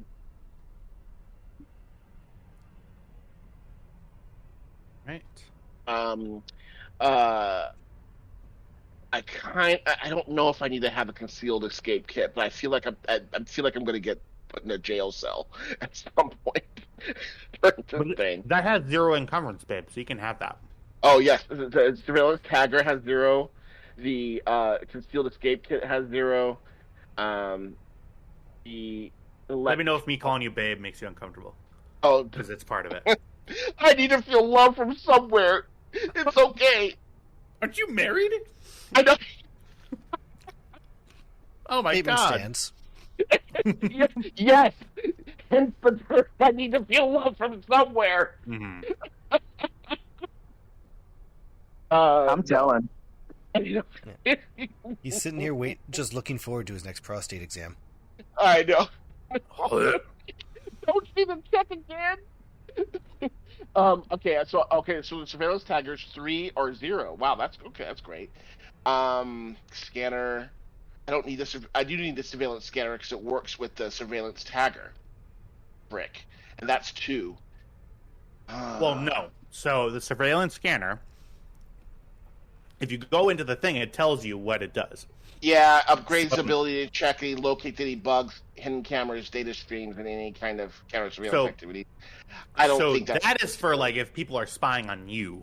Yeah, no one's spying on us, so I don't need that. Mm-hmm. Well, and then what's it down to? I'm at 6 now. Oh, right. Perfect. Great. So you can have 1 more data spike. Go you. Look at that. 2 data spikes. No, I don't. Well, yeah, I'll just keep it there. Hell fucking yeah. When Kybax takes a step, you can feel it. Yeah. Well, apparently I can too. Okay, yeah, that's it. I'm just looking at. This is insane that you have. So like. Yeah. I believe you that your encumbrance threshold is 22. Yes. But I don't know why. I have a Mark III modular backpack with all of the attachments, so that my value for that is increased a bunch. I also have the utility belt, which adds to it, and then I got the repulsor assisted lifting, which ups my encumbrance value by an additional 5. It's literally like Darth Vader using the Force to walk. Basically, yes. Sorry, I know we do have stuff to do, but like I do want to make sure. Tam, do you want a backpack? You can spend $75 to have a backpack. Yeah, I'll take a backpack. Here's my in-game reason for not insisting upon that 5 minutes ago was that I kind of thought that as if we had our uniforms on, our Castle security guard uniforms on, we aren't going to be carrying around backpacks. And then if it's back in my room, I have to go run back to the room to get it or whatever. But I guess that's the thing, though, is that they're saying that there's no uniform. So. Oh, okay. Well, in that case, yeah, I'll get a backpack. And it's also like a modular backpack. It's not like a backpack that you wear to school. It's like a bunch of it's like a little thing on your back, a little thing on your front, a thing down your legs that has slots for it. So it's a bandolier. It's got holsters. It's got all kinds of shit. Okay, yeah, I'll do that. I'll go ahead and put that on there. Spend 75 credits, and I'll give you one. Yay! Yeah, with that backpack, you can hold 1,000 bottles of lube, or what was it? 700 some odd used dildos? 764 adult toys. Everybody, stop! We're recording now. Sorry, you can't joke about Diddy on the recording. We can absolutely joke about Diddy. We're safe. We're safe now. He's in prison. We're safe now. He can't hurt us now. Oh boy, it's been so long. How does this? Oh, you already put it on there. Okay. Yeah, I did. I have that. I now I'm gonna set your threshold to 9 because it didn't automatically for some reason. Why didn't it do it automatically? There you go. Look at that. Well, that's because I typed it in there, baby. Oh, thanks. Okay, so I'll put in I'll just bring along the surveillance scanner just in case. Because you know what? Me and Kybax are going to need a place to meet that nobody's listening. Well, I guess nobody. I mean, I don't know. It'll have like security systems, so you definitely could scan for like cameras. Yeah. Okay. Yeah. Whoops. Let's do it. Let's do it. Sweet. I love. Awesome. Okay, so that's the two of you done. And how much time do we spend on that? What, 15 minutes? But fuck it. Too long. Sorry about that, guys. No. It's okay. It's totally fine. That's what we have. That's why we have right before the jump. We make sure that everybody's inventory is good. Cam, Howdy. since you're a part of the since you're a part of the ship team, is there anything in particular that you're doing? Any roles that you want to make regarding your ship? I will say that in the Imperial Bounty Notice, your ship's name is on there. It's like there. Yeah, that is a problem I have brought up. We could theoretically just pay for fake registration. It'd be a little bit more than a regular registration, but we are in hut space, so this is the place to do it. Is there a way that maybe I could forge it using my? Well, you know what? Never mind. Let's just buy it. No, we need to know how much it is first. I have tons of confidence in myself, guys.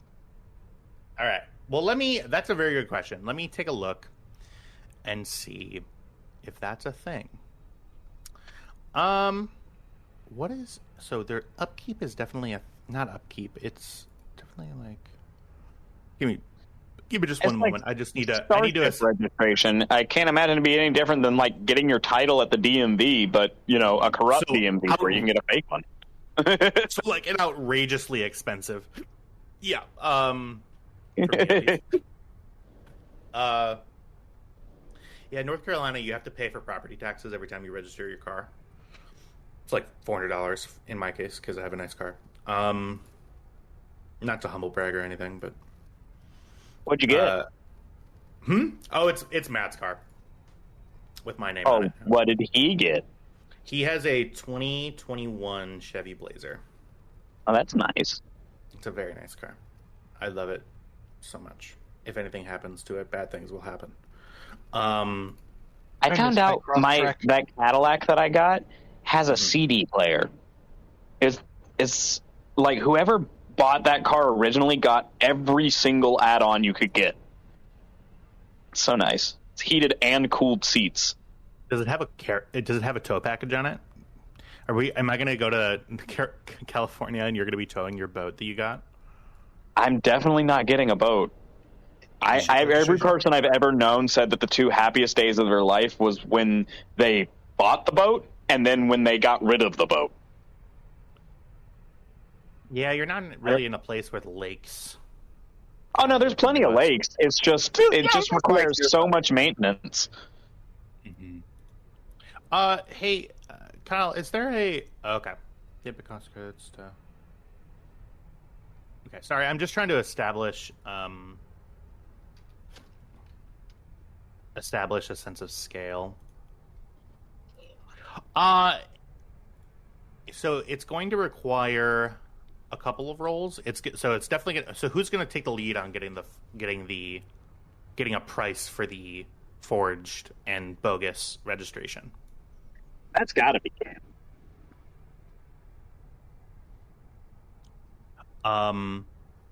Okay. Did you say Tam or Cam? You said Cam, right? Cam, you are not talking to anyone for as long as we can help it. Thank you. Anything that requires agility, he's fine with. Yeah, I agree. Running away from the person he spoke to. Yeah. All right. So, Cam, it's going to require you to ring up a docking official, someone who's not just like the guy who's handling the ATC operation. It's like reaching out to some admin at the docking bay itself. Yeah. Well, number one, I'm gonna have you do a. Go ahead and give me a. An outer rim. No, this will be an underworld check. You want to find a corrupt official. It'll be underworld, and I will say, since you're on a hut planet, it's gonna be pretty easy. It's just gonna be difficulty 1. Copy that, and away we go. Truly the most mid roll in the world. If you spend a light side point, I'll let it happen. Sure, let's fucking go. Cool. Literally nothing happened on that roll. So essentially what happens is you spend like an hour just trying to get someone on the phone, like comms. You realize that the dock staff, they have such tiny little hours. No one gives a shit. Their office hours are every other Thursday from 10 to noon, and they break for lunch. And it's an hour-long break for lunch. So they're there for 2 hours every couple of weeks to just make sure that nothing's burning down. You sort of you reach out and corrupt dock official. That's got to be a thing. Give me one moment, everybody. As you make up an NPC on the spot, like a good GM. Oh, Don't more like praise. that. Don't make that noise. Oh, I'm sorry. Don't do that. Don't do that. Who are you? Wait, what? Don't do that. No. Keep on. I'm almost there. No. And that's saying something, because that means he's been going for a while. All right, Role play makes me Randy. Oh. When I agreed to invite a Make-A-Wish kid to the game, I didn't think he'd go into remission. But here we are. Okay. You reach out to a guy named Morbo. Morbo I will destroy you! Morbo is the tertiary assistant to the administrator of the Vakora space docks. Hello. Thank you for calling the Vakora space docks. This is Morbo. Who are you? What do you want? I'm looking to get my ship a temporary registration. Did you fill out the ED-4190?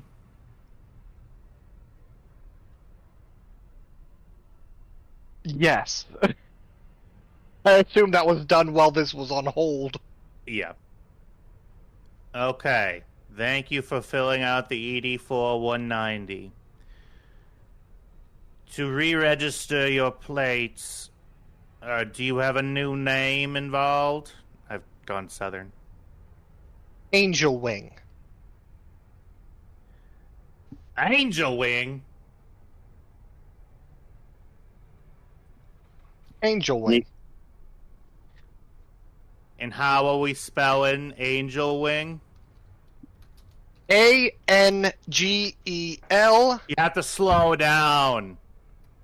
Apologies. Where should I start? Right at the beginning. A-N-G-E-L.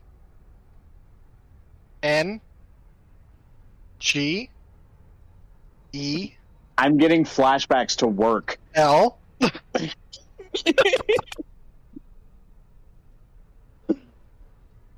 Space W-I-N-G.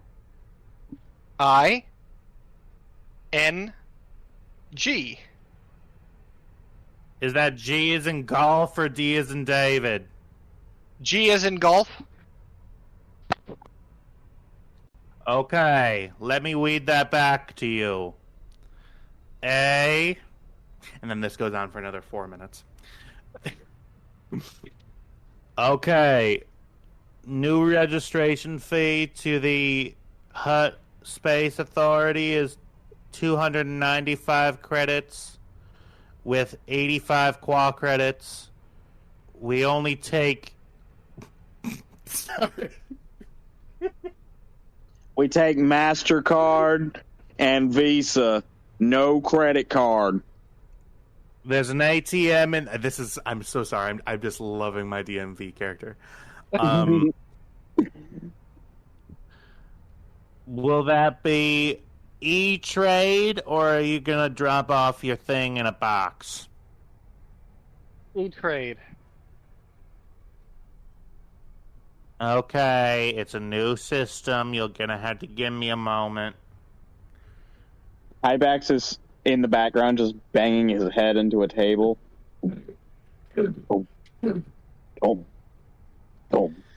Cleve, you're going to have to teach me this again. God damn it, Morbo.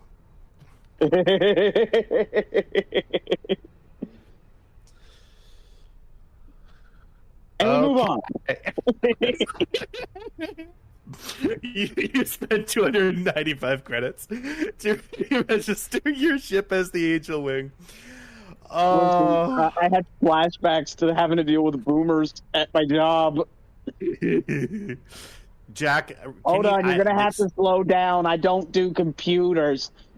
They're too new. They're too complicated. And meanwhile, ma'am, computers have been around for 40 years. 40 years, literally 40 years.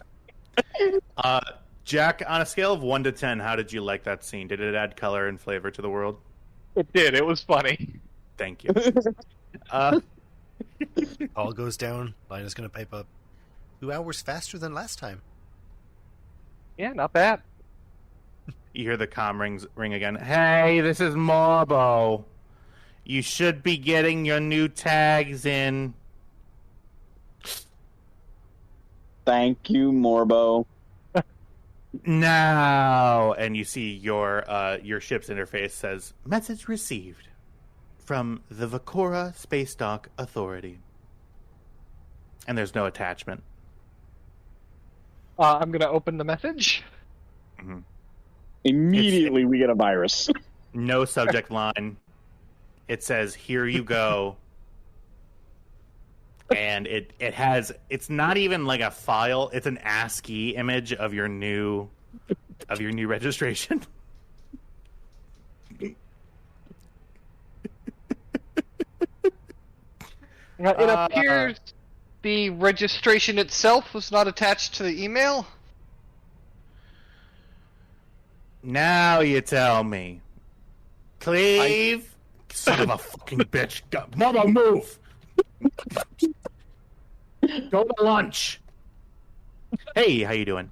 This is Cleve here over at the Vakora Space Dock. I have the attachment now sending over to you. You should be receiving that right now. And I want to thank you so much for working here with us. I know that sometimes it's difficult here working with us, but I really do appreciate it. Are you done? Morbo, please! You don't have to work with that man, you know. You could find another job. Here's the worst part. It's a woman. That's a woman? Well, this just got a little sexist. Yeah, you're right. Hey, we're just finding out. The Vakora Space Dock personnel, he is very nice, but he does have hard stance on gender issues. All right, everyone to sensitivity training. Go on. Game's over. Sensitivity training now. Yeah. All right. And you see the registration comes over, and it's perfectly in order.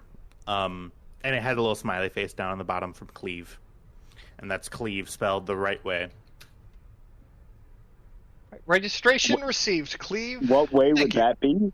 The right way. He just said that. You know what? You're right. I send 15 credits to Cleve as a tip. You immediately get a virus.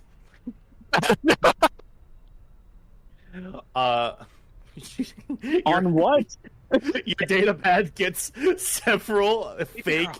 Hey, you have a package. Hey, you have a package. Hey, you have a package. How did that even happen? All right. So, Tam, Kybax. Okay. You make your way over to... hasn't been any ambiance this entire time. Public spaceport.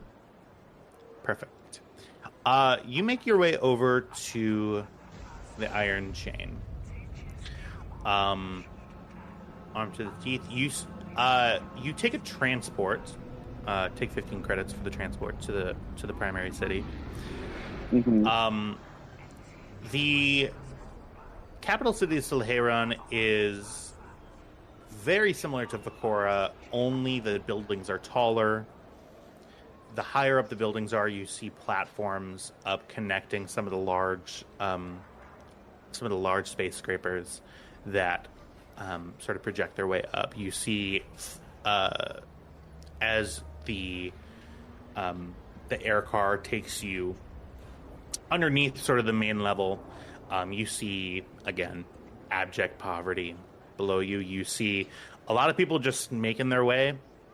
And as you get to the main spaceport, the pilot of the shuttle says, "Oh, my apologies, you're not going to the main spaceport. You're going on the Iron Chain, huh?" You see he sits up higher, and he inputs the coordinates, and you see you take a left turn, and you start heading out into the industrial area of the main city of Slaheran. You see huge, massive power generators sort of spanning from the outside of the city to the horizon. You see arcs of plasma energy arcing up and down, sort of. It's a beautiful, very scary looking landscape out before you. You see to your left and to your right, going through this industrial area, you see these huge air scrubbers taking in the polluted, disgusting air from the upper city and pretty much just depositing that on the lower city. Not really scrubbing the air so much as putting the air where it needs to go to not impact the hires up in the upper city. I did do two things to prepare for this that I forgot to mention. I meant to, but we got so caught up in everything, but I forgot to do it. Okay. Yeah. First thing I did was Kybax strips the paint off his pauldron and paints a new symbol on his armor. It is... Hold on one second. Let me just put it in the chat.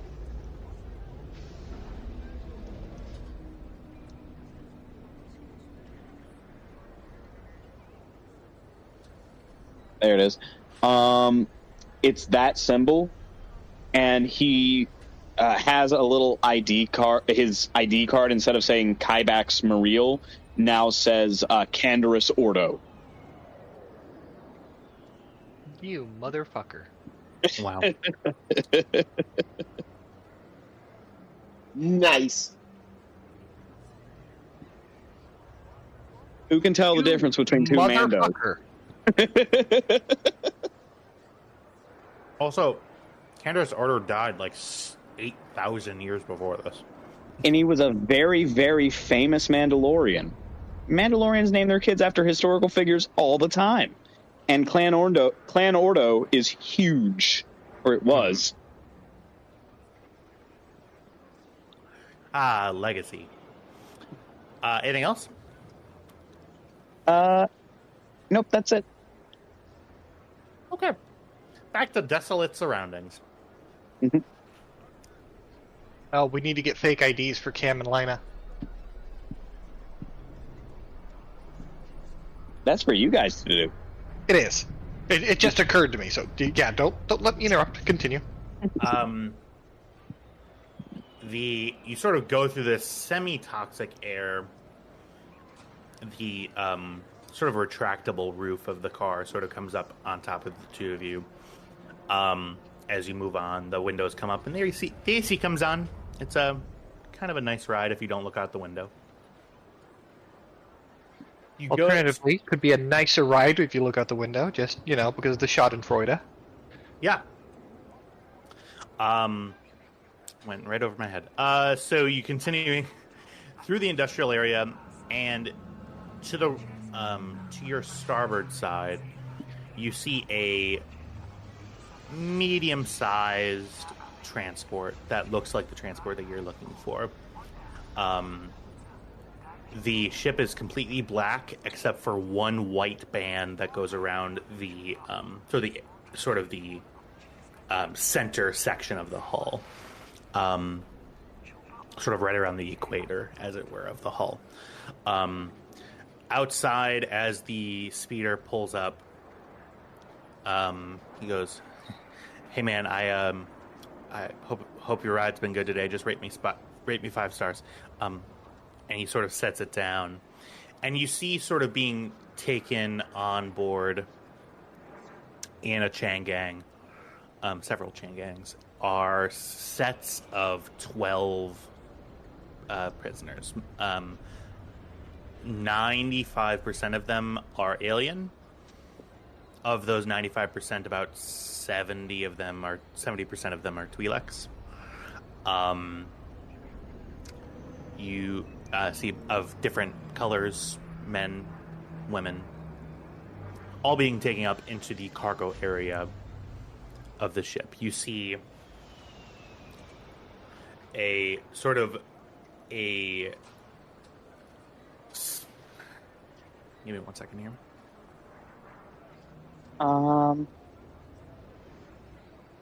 Yeah, you sort of see this.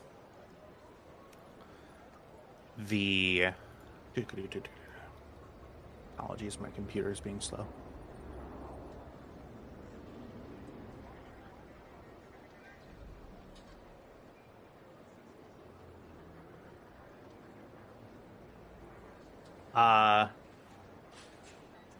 You see three people standing sort of and getting the ship prepared for docking outside.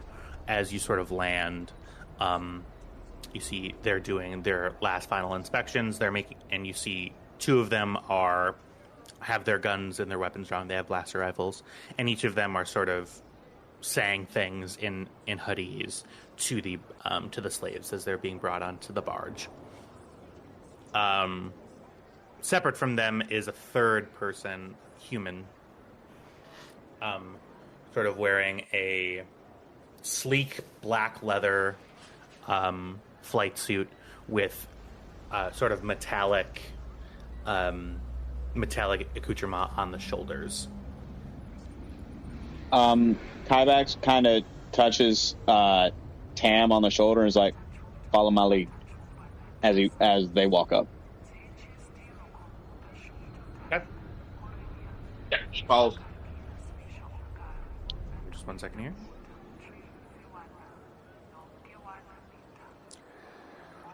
Who are you approaching? Are you approaching the 2 guards?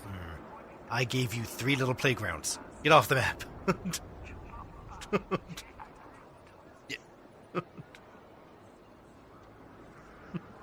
Sorry, these tokens are a little... I don't want to take up all... Okay, whatever. I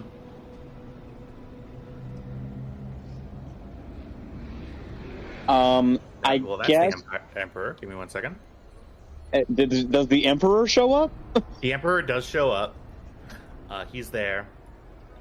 The dead speak! That's a Jedi. Dude's just like, "Hey guys, how you doing?" Somehow Palpatine returned.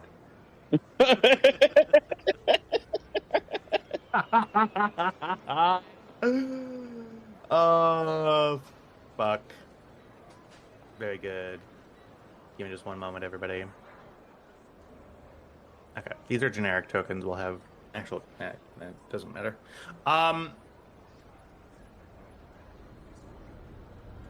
I guess I approached the boss man. I'm just like, "We were hired to be guards. Where do you need us?" I seem to remember only needing one of you. Well, you got yourself something extra We special. remember we already got the space for 2. Mm-hmm. Yeah. And he's saying something else. Well, if you're gonna fuck me, Finish the statement. I need to know. So the guy who looks to be in charge, he looks at you and he says, "Well, a Mandalorian I could probably use. What does this one do?" he's a And looks at Kybex. he's a crack Smiles. shot. He's a crack shot. He looks like a stiff wind will blow him over. Want to try that from 60 paces? We work well together. And he sort of looks past what you're saying and he goes, "Was that a threat?" And you see he gets close to you. His face is he has a bald head, forked sort of beard, pale skin. That's not how one should speak to their employer. You should learn your place. Kybak reaches over and just pats Tam on the shoulders. Gotta work on your manners, man. Apologies, sir. I was just eager to display my talents. Oh yeah? You're eager, huh? Very. Hey, we got an eager guy over here, folks. And he looks over at you and he sees and he sort of motions over to the two guards. Drax. Let's see if he is up to stuff. Grab one of them. Oh boy. Aye, sir. You see Drax, big hulking guy, sort of dark leather, sort of brown leather armor with on his shoulders and on his legs, but his chest is completely bare. He has a bandolier, and on the bandolier you see a big, wicked, curved knife, and you see that he pulls out from his back, he pulls out a big stun baton, and he goes up to where the loading dock is, and he goes, "Stop!" And the last chain gang to get up sort of stops and looks down. You see the guy whose name is Drax go from person to person, sort of, and you see that there is a very frail Twi'lek woman at the end of the line. Give me just one moment, everybody. And did I say Twi'lek? I meant Zarak.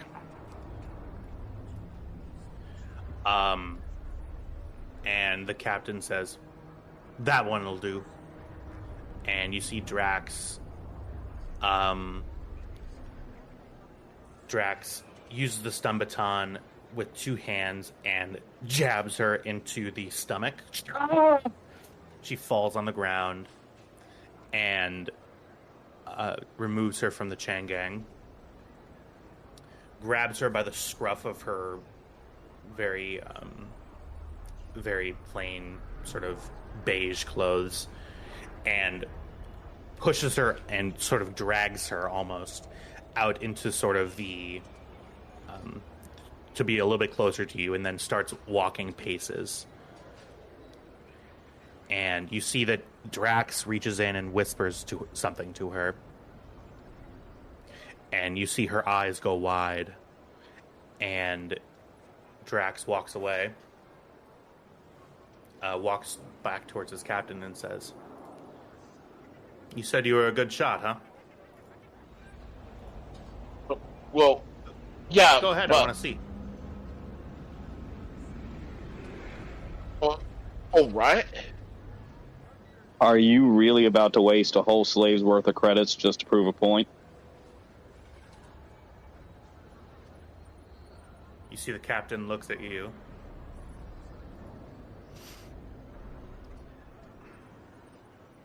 do you really want to test my patience now, or are you going to shoot the bitch?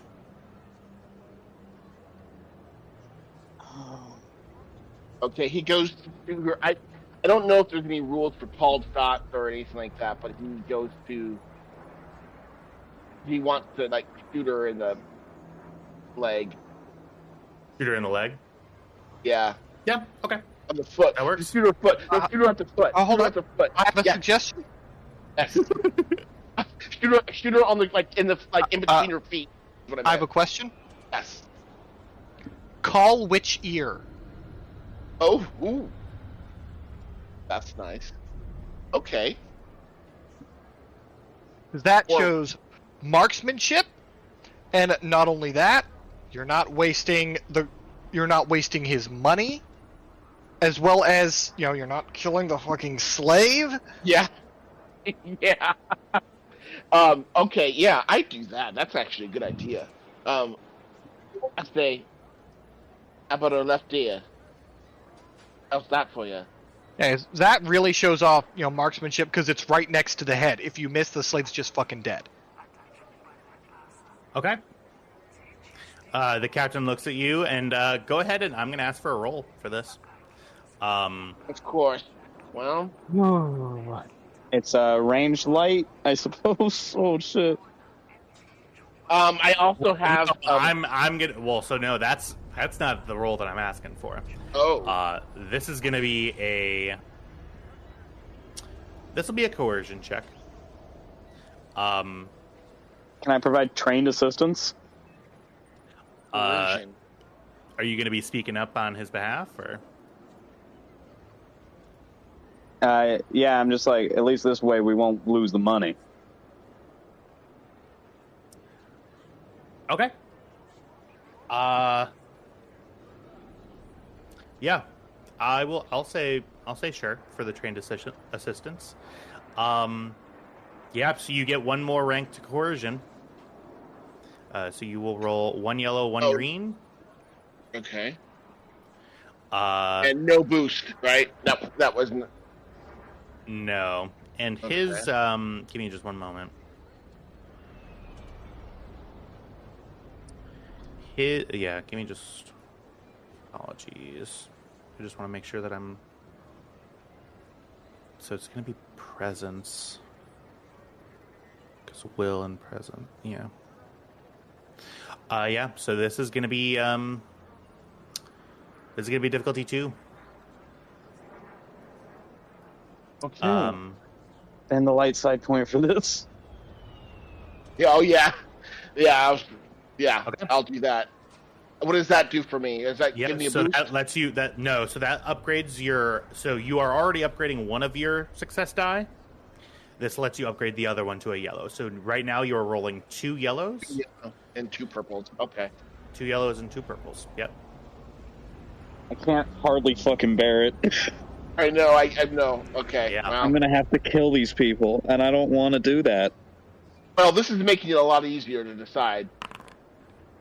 Oof. 3 advantages, though. Ooh. I will say you did fail the check, but the advantages will be coming into play. You see the captain comes up to you, Tam, sort of walks past you, Kybax, and goes, I'll just be honest, no matter what happens, she's gonna die. I just want to see if you're as good of a shot as your Mando friend claims that you are. You may as well make it quick. Because I doubt Drax will be that nice to her. All right. Okay. I have quick strike. You're truly doing everything in your power to make it hard for me not to kill these people, Tyler. I want you to be aware of that. Okay. I am probably going to kill them anyway. So what's gonna happen, guys? I'm gonna shoot her. I'm gonna try and shoot her in a space that is not lethal, and is small. So I'm gonna try and shoot her in the ear. I have quick strike 2, which means I get to add 2 boost die to my roll. And Rank of quick track to combat checks against any enemy that is not yet active. Wow. Holy shit. That is a good one. Hey, you're going to hit this woman. So this is so this would be what, range light at so they put her at about medium range. So this is let me look here. And feel free, anybody at any time, you know me, if we want to put a break to a scene, let's put a break to a scene. It's going to be difficulty 2. And where exactly are you aiming? I'm gonna aim. Oh god! If you're aiming anywhere, like, so you can just try to shoot her, and I mean, you'll shoot her. Or to be clear, her life after this is going to be as a slave in the spice mines of Kessel. Yeah, so... I know. I may be doing her a favor. No kidding. I'm starting to sweat. I'm gonna. You know what? I don't want to shoot her in the face, so I'm gonna shoot her. I'm gonna shoot her in the leg, in the foot. You're gonna shoot her in the leg. You're gonna shoot her in the foot. Yeah. I'm gonna shoot her in the foot. Because if I miss, I'll just shoot her in the leg or whatever. If I shot her in the ear. All right. Oh Lord. Okay. So. Oh, and hey, guess what? You hit. Jesus Christ. All right. Because you're doing something so fucked up, you take a point of strain. That's how I'm using that threat. Okay. I mean, yeah. So next time when you roll damage, roll on your gun, so it rolls your damage with it. So, oh, I see. but that's okay. Yeah, that's totally fine. Yeah. So the damage on that is 6. Actually, yeah, it's 11. Yeah, it's 11. So that, I mean, are you? Yeah. So you're shooting it to kill, right? So you shoot her. A fight goes on. Sorry, I pushed the wrong button. And you hit her in the leg, but the damage isn't just contained to her leg. She's dead. She hits the floor, not moving. Oh, damn it. I say it under my breath, just like, God damn it. Crack shot. Not so much. Well, maybe you'll have use at their mines. All right, you'll do. And then he turns around and you see Drax is looking over at her body.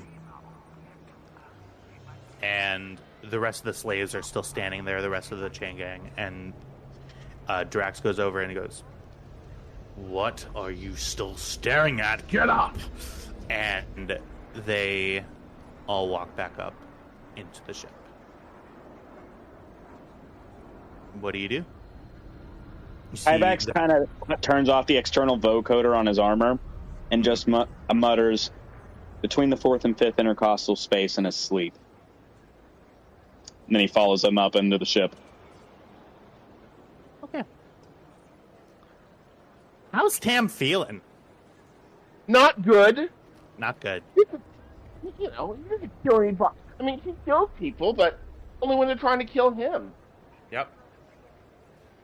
All right. So he's not feeling good right now. He's sweating definitely, and he's gotten a little shaky. Kybex does reach over, put a hand on him, leans down, and is like, "From now on, shut your mouth." That wasn't fair. That wasn't fair at all. No, it wasn't. Now shut the fuck up. They'll get theirs. So, you board the ship, The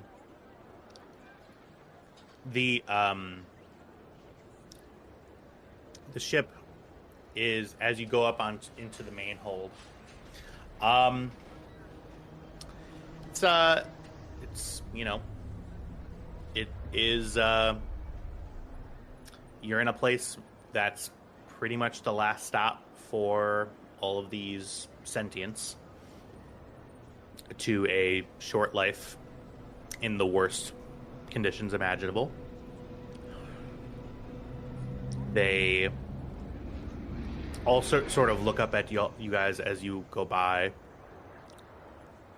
but as soon as you turn your back, they all put their heads down. You see, at least they get to sit upright on the ground.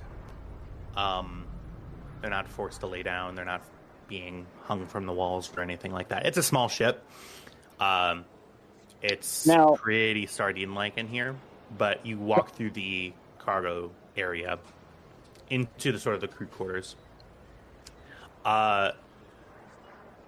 You see Drax says, "Your guys' bunk in there."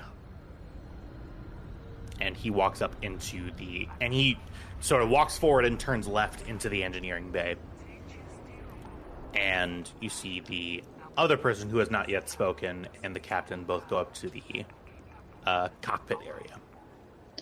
I have a question. Yeah. Are these just slave traders, or are these like employees of Kessel? Give me a perception check. I will say difficulty of 1. As you get onto the ship and you get a chance to sort of look at them.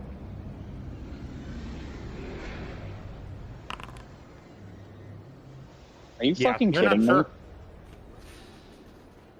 Can Tam make the same check? Perception. Yeah.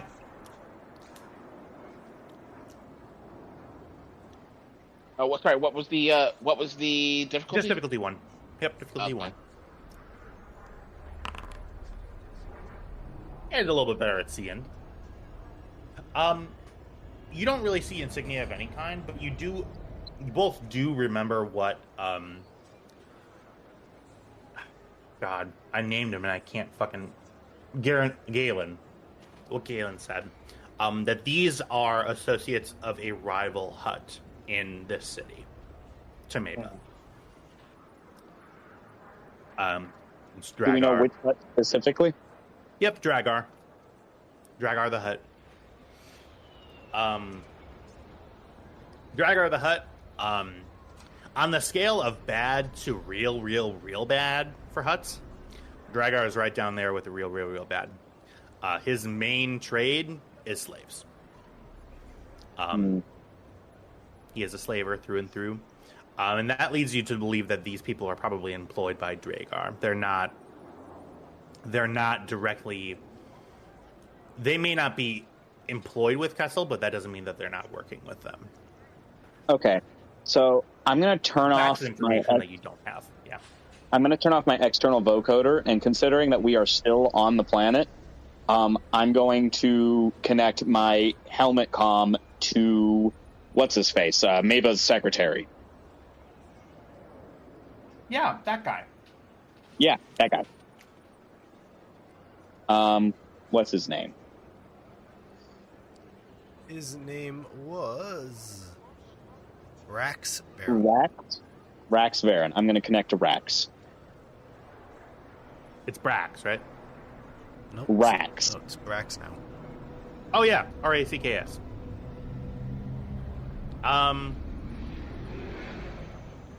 Rax. It takes a moment for him to answer.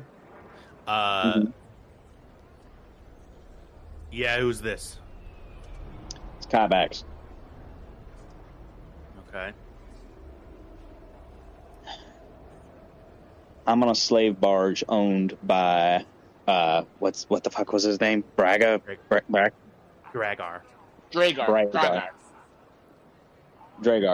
the Hutt. How much would Maba pay for disruption in his activities? What sort of disruption are we talking? About 140 slaves being unpaid for upon delivery.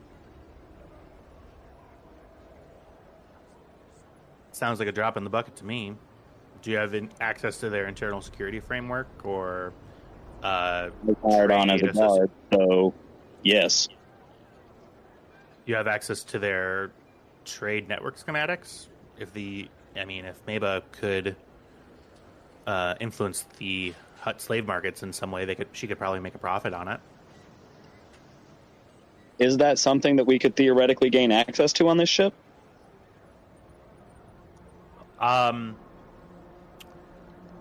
This ship is not even as big as a cog. It is one ship in a mass slave fleet. Right. But would it have access ship to the trade routes that it normally uses to transport those slaves? This ship's, yes. Other ships, no. Unless, yeah. So with where you are currently on this ship, you can, you have access to all, well, maybe not complete access to it, but you could theoretically have access to the ship systems and be able to talk with maybe other members of the fleet. You would be able to perhaps gain access to their computer code entries, but it would be computer gain stuff. access to their comms frequencies? There's only one way to find out. How about the comms frequencies their slave ships use? If their basis was here on Slaherun, we could probably do something with that. Maybe it doesn't really have a taste for slaves other than the market sense. Understood. But a disruption, the ability to effectively disrupt his trade might be useful for... I'll call you back if I have more info. Please do. I'll let Mabin know that you're looking. Never thought that you would be a Hutt guy at the end of the day, Kybax, but it could be a valuable It's resource. not so much as I'm a Hutt guy as this guy needs to be taken down. What guy are you referring to, Kybax? The Hutt who employs this crew and the crew themselves. Oh, it's Dragar that you're after. That's a whole other can of splech. I don't know how I haven't noticed this guy before, but he's carked. Needs to be taken down.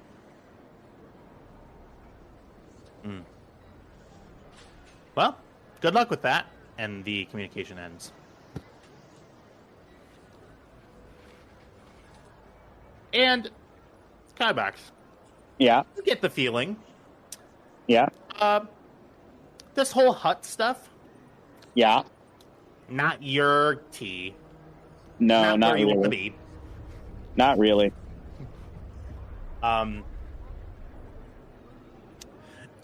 All this talk about slavery as a market that we can invest into and trade off of. Not super cool. Not super cool. Nope. No, I don't like it. One could even say the least cool thing.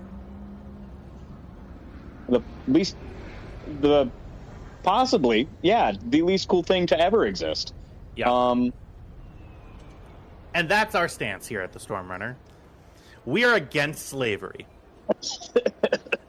What a bold take. Yeah. Truly not guaranteed Especially in this day and age. considering everyone but me is in the South. Yeah. Well, I mean, I'm in California. He's So- a Canadian. Get the joke. But, yeah. So the ultimate answer to the question is killing these guys would get noticed.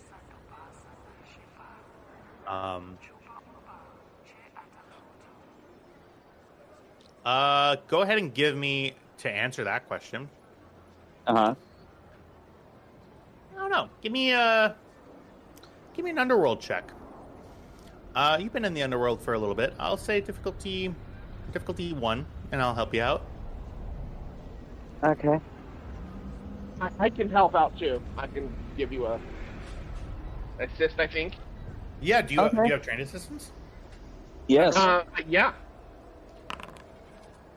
Oh shit, he does, yeah. Wow. Let me put it to you this way. Yeah. If you do this in the name of Maba, Yeah. probably is going to get noticed. Especially if you make that known to any of the several dozen bystanders that are here on the ship, who would definitely notice the crew of the ship taking an unexpected trip out of the airlock. Right. Or just being stabbed, whatever. What if I just killed them quietly, disposed of their bodies, and delivered the cargo?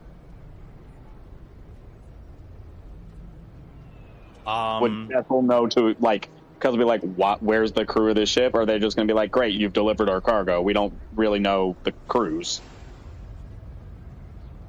That is information that you are not currently privy to. Could I spend my advantage for that information? That is information that you would need to gain by doing something in the story, not just asking a question. Gotcha. Nice try, though. I cast plot. What's gonna happen? Sorry. It's a reasonable question to ask.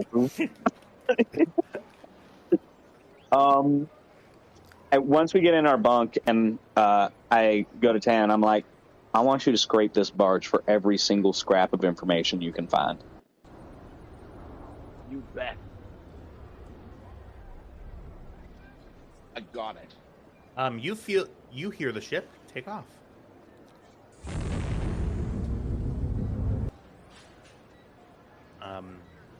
Ship hits some turbulence.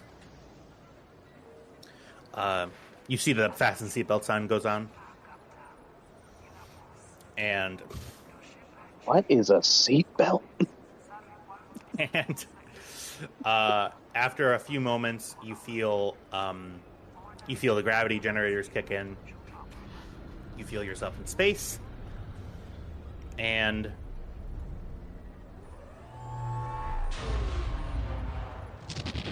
you take off into the great unknown.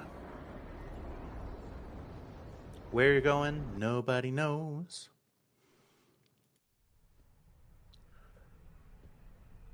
Okay, so to give some idea of where you think you're going,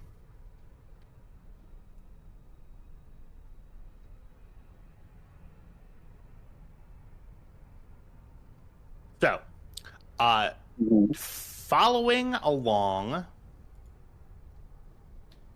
it's going to take you about a day and a... Is that right? A day and a half. No. Yeah, can we make that right? Sorry. My current. It takes. Well, so how long did it take? 3 days to get it to takes Foremost, 3 yeah. days to get from Slaheron to Kessel. I've adjusted the map to zoom it out a bit, and I have not adjusted the measurement tool. Okay. So I will correct It takes 3 days to get to Foremost, or 3 days to get to Castle? It takes 3 days to get to Kessel Okay. with a Type 1. For sure. So, you know that in travel time, Kybex and Tam, you have about 3 days. Call it 2 until you get to Foremost, Yeah. and then have to jump again. Yeah, it's like 2.4. I just knew that we couldn't make it from Slaheron and back again on the Stormrunner without fueling up somewhere. Right. Oh. I suppose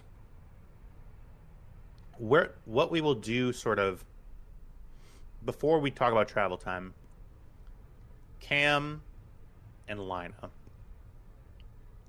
what are y'all doing, and how long are you waiting before you also take off for Kessel? Well, we need to get fake IDs that are linked to our new registration. So you call the interpersonal registration office? Oh God. Please no. I don't Do it know if online. calling the interpersonal registration office is like the point with this, unless they offer like on-demand fake IDs. You know someone who offers on-demand fake IDs. Do I? Because I'm blanking on it. Thank you for calling, Morbo. Oh my god. Okay. I Right. also work for the interdepartment.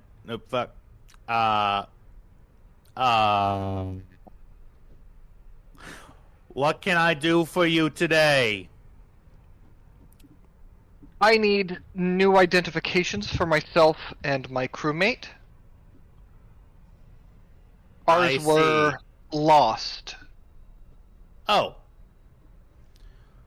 Well, this checks out. So, only 2 crew? Yes. Oh. Okay, so what I need now is the names of the people on the IDs and their titles, if any. Also, did you fill out the DD1998 form A Alpha B Bravo? I did, in triplicate as requested. The triplication was not necessary. I don't know what triplicate means, honestly. It means you filled out the same form 3 times. Oh, you know For what? like record-keeping purposes, like one gets saved, one gets processed. Yeah, the person who signed it keeps one. One is used for toilet paper. Mm-hmm.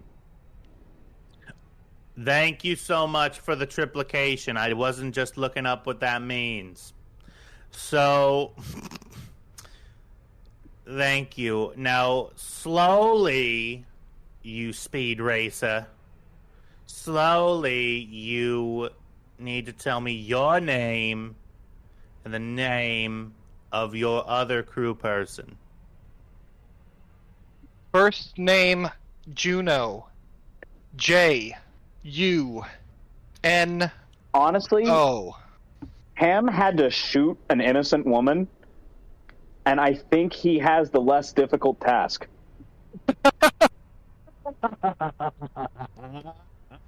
Through that. Last name, Capri. C. A. P. R. Hurry up I. already. Second crewmate. What? Give me a nickname for Lina. I want to be Elise. Elise Tennis. Okay. Elise, and I assume Elise.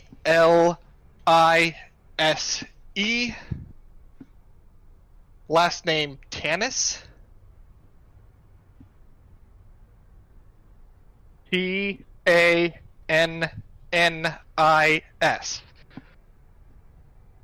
And is that S for Sam? Yes, S for Sam. Okay.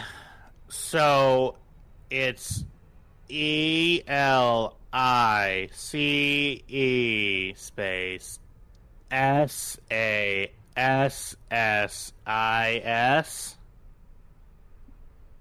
And then this goes on for another 5 minutes. Yay. The The exciting thrill of bureaucracy. Okay, thank you so much. I'm just trying to be a New York woman, but apparently it just sounds like a man. No, I just couldn't tell, and I defaulted to man because I apparently have some internalized misogyny I have to work through, and that's work that I have to do on myself. Morbo understands. Lots of... Also, hi, Kybex. You're in this scene now. Wait, why? How did I get here? Ah!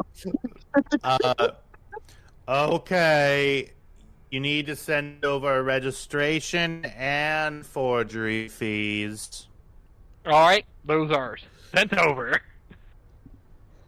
120 credits plus 40 plus a optional 20 credit donation to Women United. Fuck it, 180 credits sent. Thank you. And you guys probably don't pick it up on mic, but I do breathe in and breathe out so loud between each. That's why there's a big gap. Thank you. Please call back anytime. God damn it, Morbo. Cleve, you slick bitch. What is happening? It's just me losing my mind. And we needed a little bit of levity after shooting a slave. Yeah. So, Indeed. Why did you do that, by the way? Why did you do that? It's a long-running effort to break me. That's what it is. He's like, that shot. They needed to prove it. They didn't have a target set with them. I don't know if break is so much the right word as teach. Hey, Pam, have you learned to shut the fuck up? Right, I know. This is why I don't play face characters, by the way. I need you to never play any other kind of character, though. Like, you need to always... You need to be our perma... Like, I'm our perma GM. You need to be our perma face. There you go. Yeah. You can always have the thing that I have where it's... where I play face characters, but I play them badly. Oh, also? Yeah, I'm horrible. You know, in D&D, if I ever play a charisma-based character, it's always, you know, you're supposed to say something, you use your natural charisma to say it, but then your character is much more charismatic than you are, and it's just horrible. It's just a horrible mess. 100%. So. Yeah, the stats, like... The stat, yeah. 100%. Yeah, so you get your IDs back. Is there anything else that the ship crew would like to do in the intervening time? I would like to tease the hell out of Lina. By all means, good wizard. I thought I was a pilot, not a wizard. Do I have magic powers now? Ponder the orb and find out. Okay, Well, but science first, like, points to story maybe. time, actually. Mm-hmm.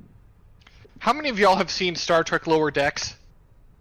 I have. All of It's not like the us? first season, I think. Okay, you know the Hesperians? Yeah. Yes.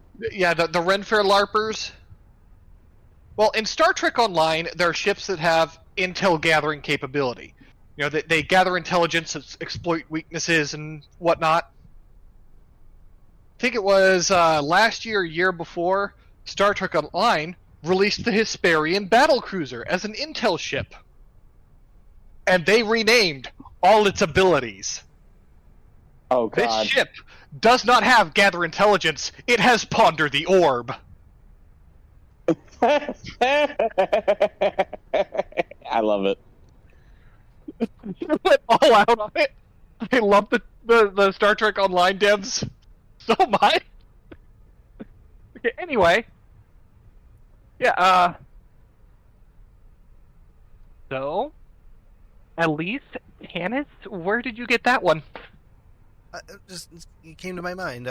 We needed a cover, and and I've been reading this book, and she so she grew up around smugglers and mercenaries, and she came from a bustling trade hub, but she never actually got into the whole like under the radar evil thing. Anyway, she's interested in this guy who's working on that. And anyway, so. And how much of this book does she have her clothes on for? Well, most of it.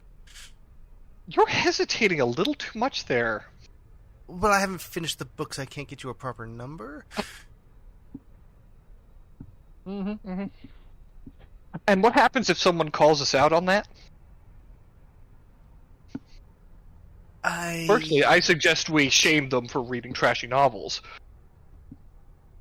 Well, that might go a little too far. I mean, there's no shame in it. I don't know, you're blushing pretty well. Look, it's been a rough month. I've been busy. Let me have this. I am letting you have it. I'm just going to tease the heck out of you because I love you. You're my sister. Why can't I have nice things? You can have nice things. They're called me. As soon as you say that, Cam, you hear a bunch of objects sort of clash down on the ground in Karga's room. Oh, I suppose we better make sure that he's not setting the ship on fire. And you hear a "damn it" from Karga's room. That sounds like a captain's job.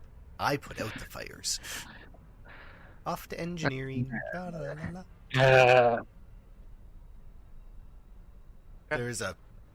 a head in the hallway. Is he bowling? And you stop outside of the door, and you hear like breathing with effort. You hear like a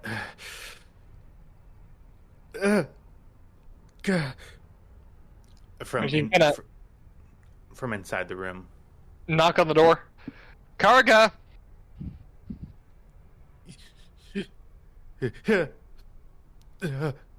Alright, I'm opening the door. She does announce that a few seconds before she does it. Mm-hmm. Now, give the kid time to maybe hide whatever he's not supposed to have. Okay. If you hurt that kid, Tyler, I'm going to personally come find you, and I'm going to kick you until your ribs no longer exist. Do you open the door? Yes. She gives him a couple seconds to potentially hide anything he's not supposed to have, then opens the door. You walk into the room, and you see something terrifying. Something that you've seen before. Something that you never thought would be a big part of your life, but is here. You see Karga sitting at the edge of his bed. You see strewn around the ground are several engineering tools. The ones that are not on the ground are levitating above Karga's head. His eyes are closed in focus. And as soon as the door opens, his eyes snap open. The tools fall and clamber to the ground. And his mouth opens and looks at you and says, "Crap." In my defense, I warned you and gave you several seconds to hide things.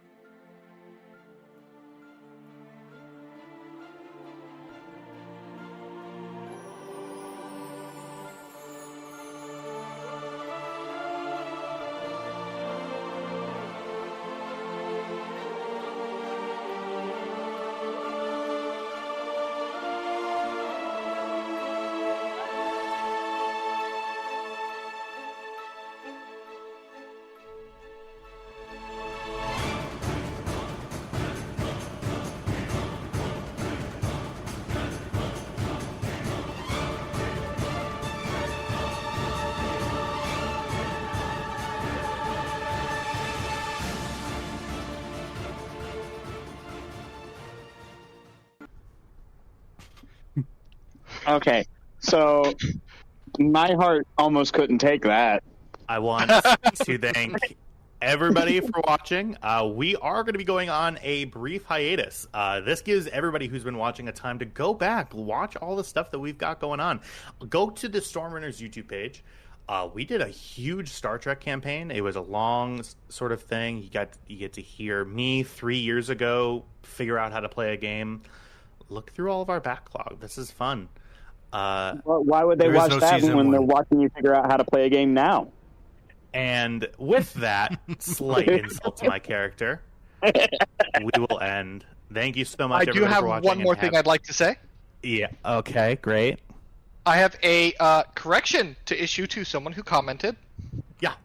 who said that the best form of Alfredo was Parmesan added to starchy pasta water with butter as an emulsifier. That is not Alfredo. That is cacio e pepe. Alfredo is specifically a cream-based sauce. We are talking two different dishes here. Cacio e pepe, fantastic, easy to make, I love it, but that is not Alfredo. And with that, a war in the ages has started. I was gonna say, I have something to say. Please don't piss off our only Please let me do an commenter. outro, please. Please don't piss off our only commenter. That's all I'm saying. Oh, I've already stopped the recording. With Fuck you. Come on. No, I didn't. Carry on. Okay. God damn it. With- Outro, DM. With a new revelation, with a goal in mind, with destiny swirling around the crew of the Stormrunner. What are you going to do now? Have a good day. So And that's if you cool. ever scare me like that with Karga again, I'm gonna find you, Tyler. Yeah, you threatened me, and then I gave your one NPC that you introduced force powers, so I don't know what You you're... did. You I don't know did. what You you're did. complaining But you about. scared the shit out of me. My heart can't take it. I was sort of surprised at how Cam just took that in stride. Yeah. Like, yeah. she walked into the room of a teenage boy who was breathing heavily. This is honestly best case 9. scenario. He's not a teen. He's 9. The Oh, heavy, okay. 9 years old. Yeah, the heavy Yeah. crash, the heavy breathing, and the father figure he has, I assumed was lifting weights. I mean, Oh, technically he is. You're Not not levitating wrong. stuff? No. Well, I want to He take has- this opportunity to... Oh.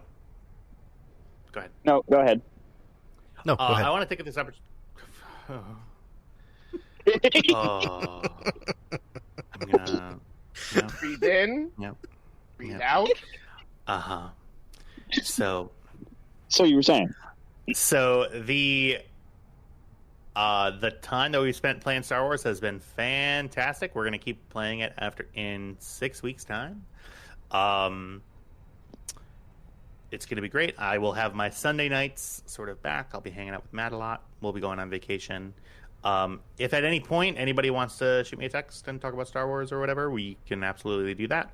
I love you all, and Oh, I will. XP. And I will give you all 10 XP. Huzzah! Now Hey, you start spending mine. Got 35 unspent. You have 35 XP unspent? Yeah. 2 weeks of 10, a week of 5, and now 10 more. What are you waiting on? Well, I'm like practically down to the bottom of my things. Oh. My trees. Yeah, I it's suppose, real yeah. expensive when you get down there. But really, I God think I should damn, you spend just- more on light ranged. Right. I have a question. Yeah. Picking up new specializations, does that cost scale the more you pick up? I don't Yeah. know, but let me look that up. Yeah, pretty it's sure like it does. 10, it's like 10 plus or 10 times the number of specializations you'll have after you pick up the new specialization. Actually, that sounds right, and I'm really surprised. Sorry. I'm kind of debating taking Cam into the thief tree Mm. just long enough to pick up 2 ranks in dodge. Yeah, Art. it's good. I have 15 XP and no idea what I should spend it on. I You love are that more than I am. welcome to. Yeah. I have 15 XP I could spend on a point of grit and a point of resolve, but I don't want to. You've I don't want to haven't you survive. planned out how you're going to spend all your XP? I think I know, that's I was like like- normal. Yeah, I mean, No, I thought you did it like way in advance because he's No, Uh, Jack well, and I do sometimes, but at the same time, sometimes I respond to the moment. mhm. Like right now, I'm seriously considering taking a level in stealth and a level in coordination, maybe. And with coordination, the only time where I'm going to be having you roll coordination is if an ability that an NPC uses against you requires a coordination check, or if you're trying to like scale a mountain. Or if I'm using that jetpack that I just got. Oh yeah, that too. So you don't need ranks in that, I don't think. Yeah, I think I'm going to take one. Okay. Where does it? Trev, do you know where you got that rule for? What? Oh,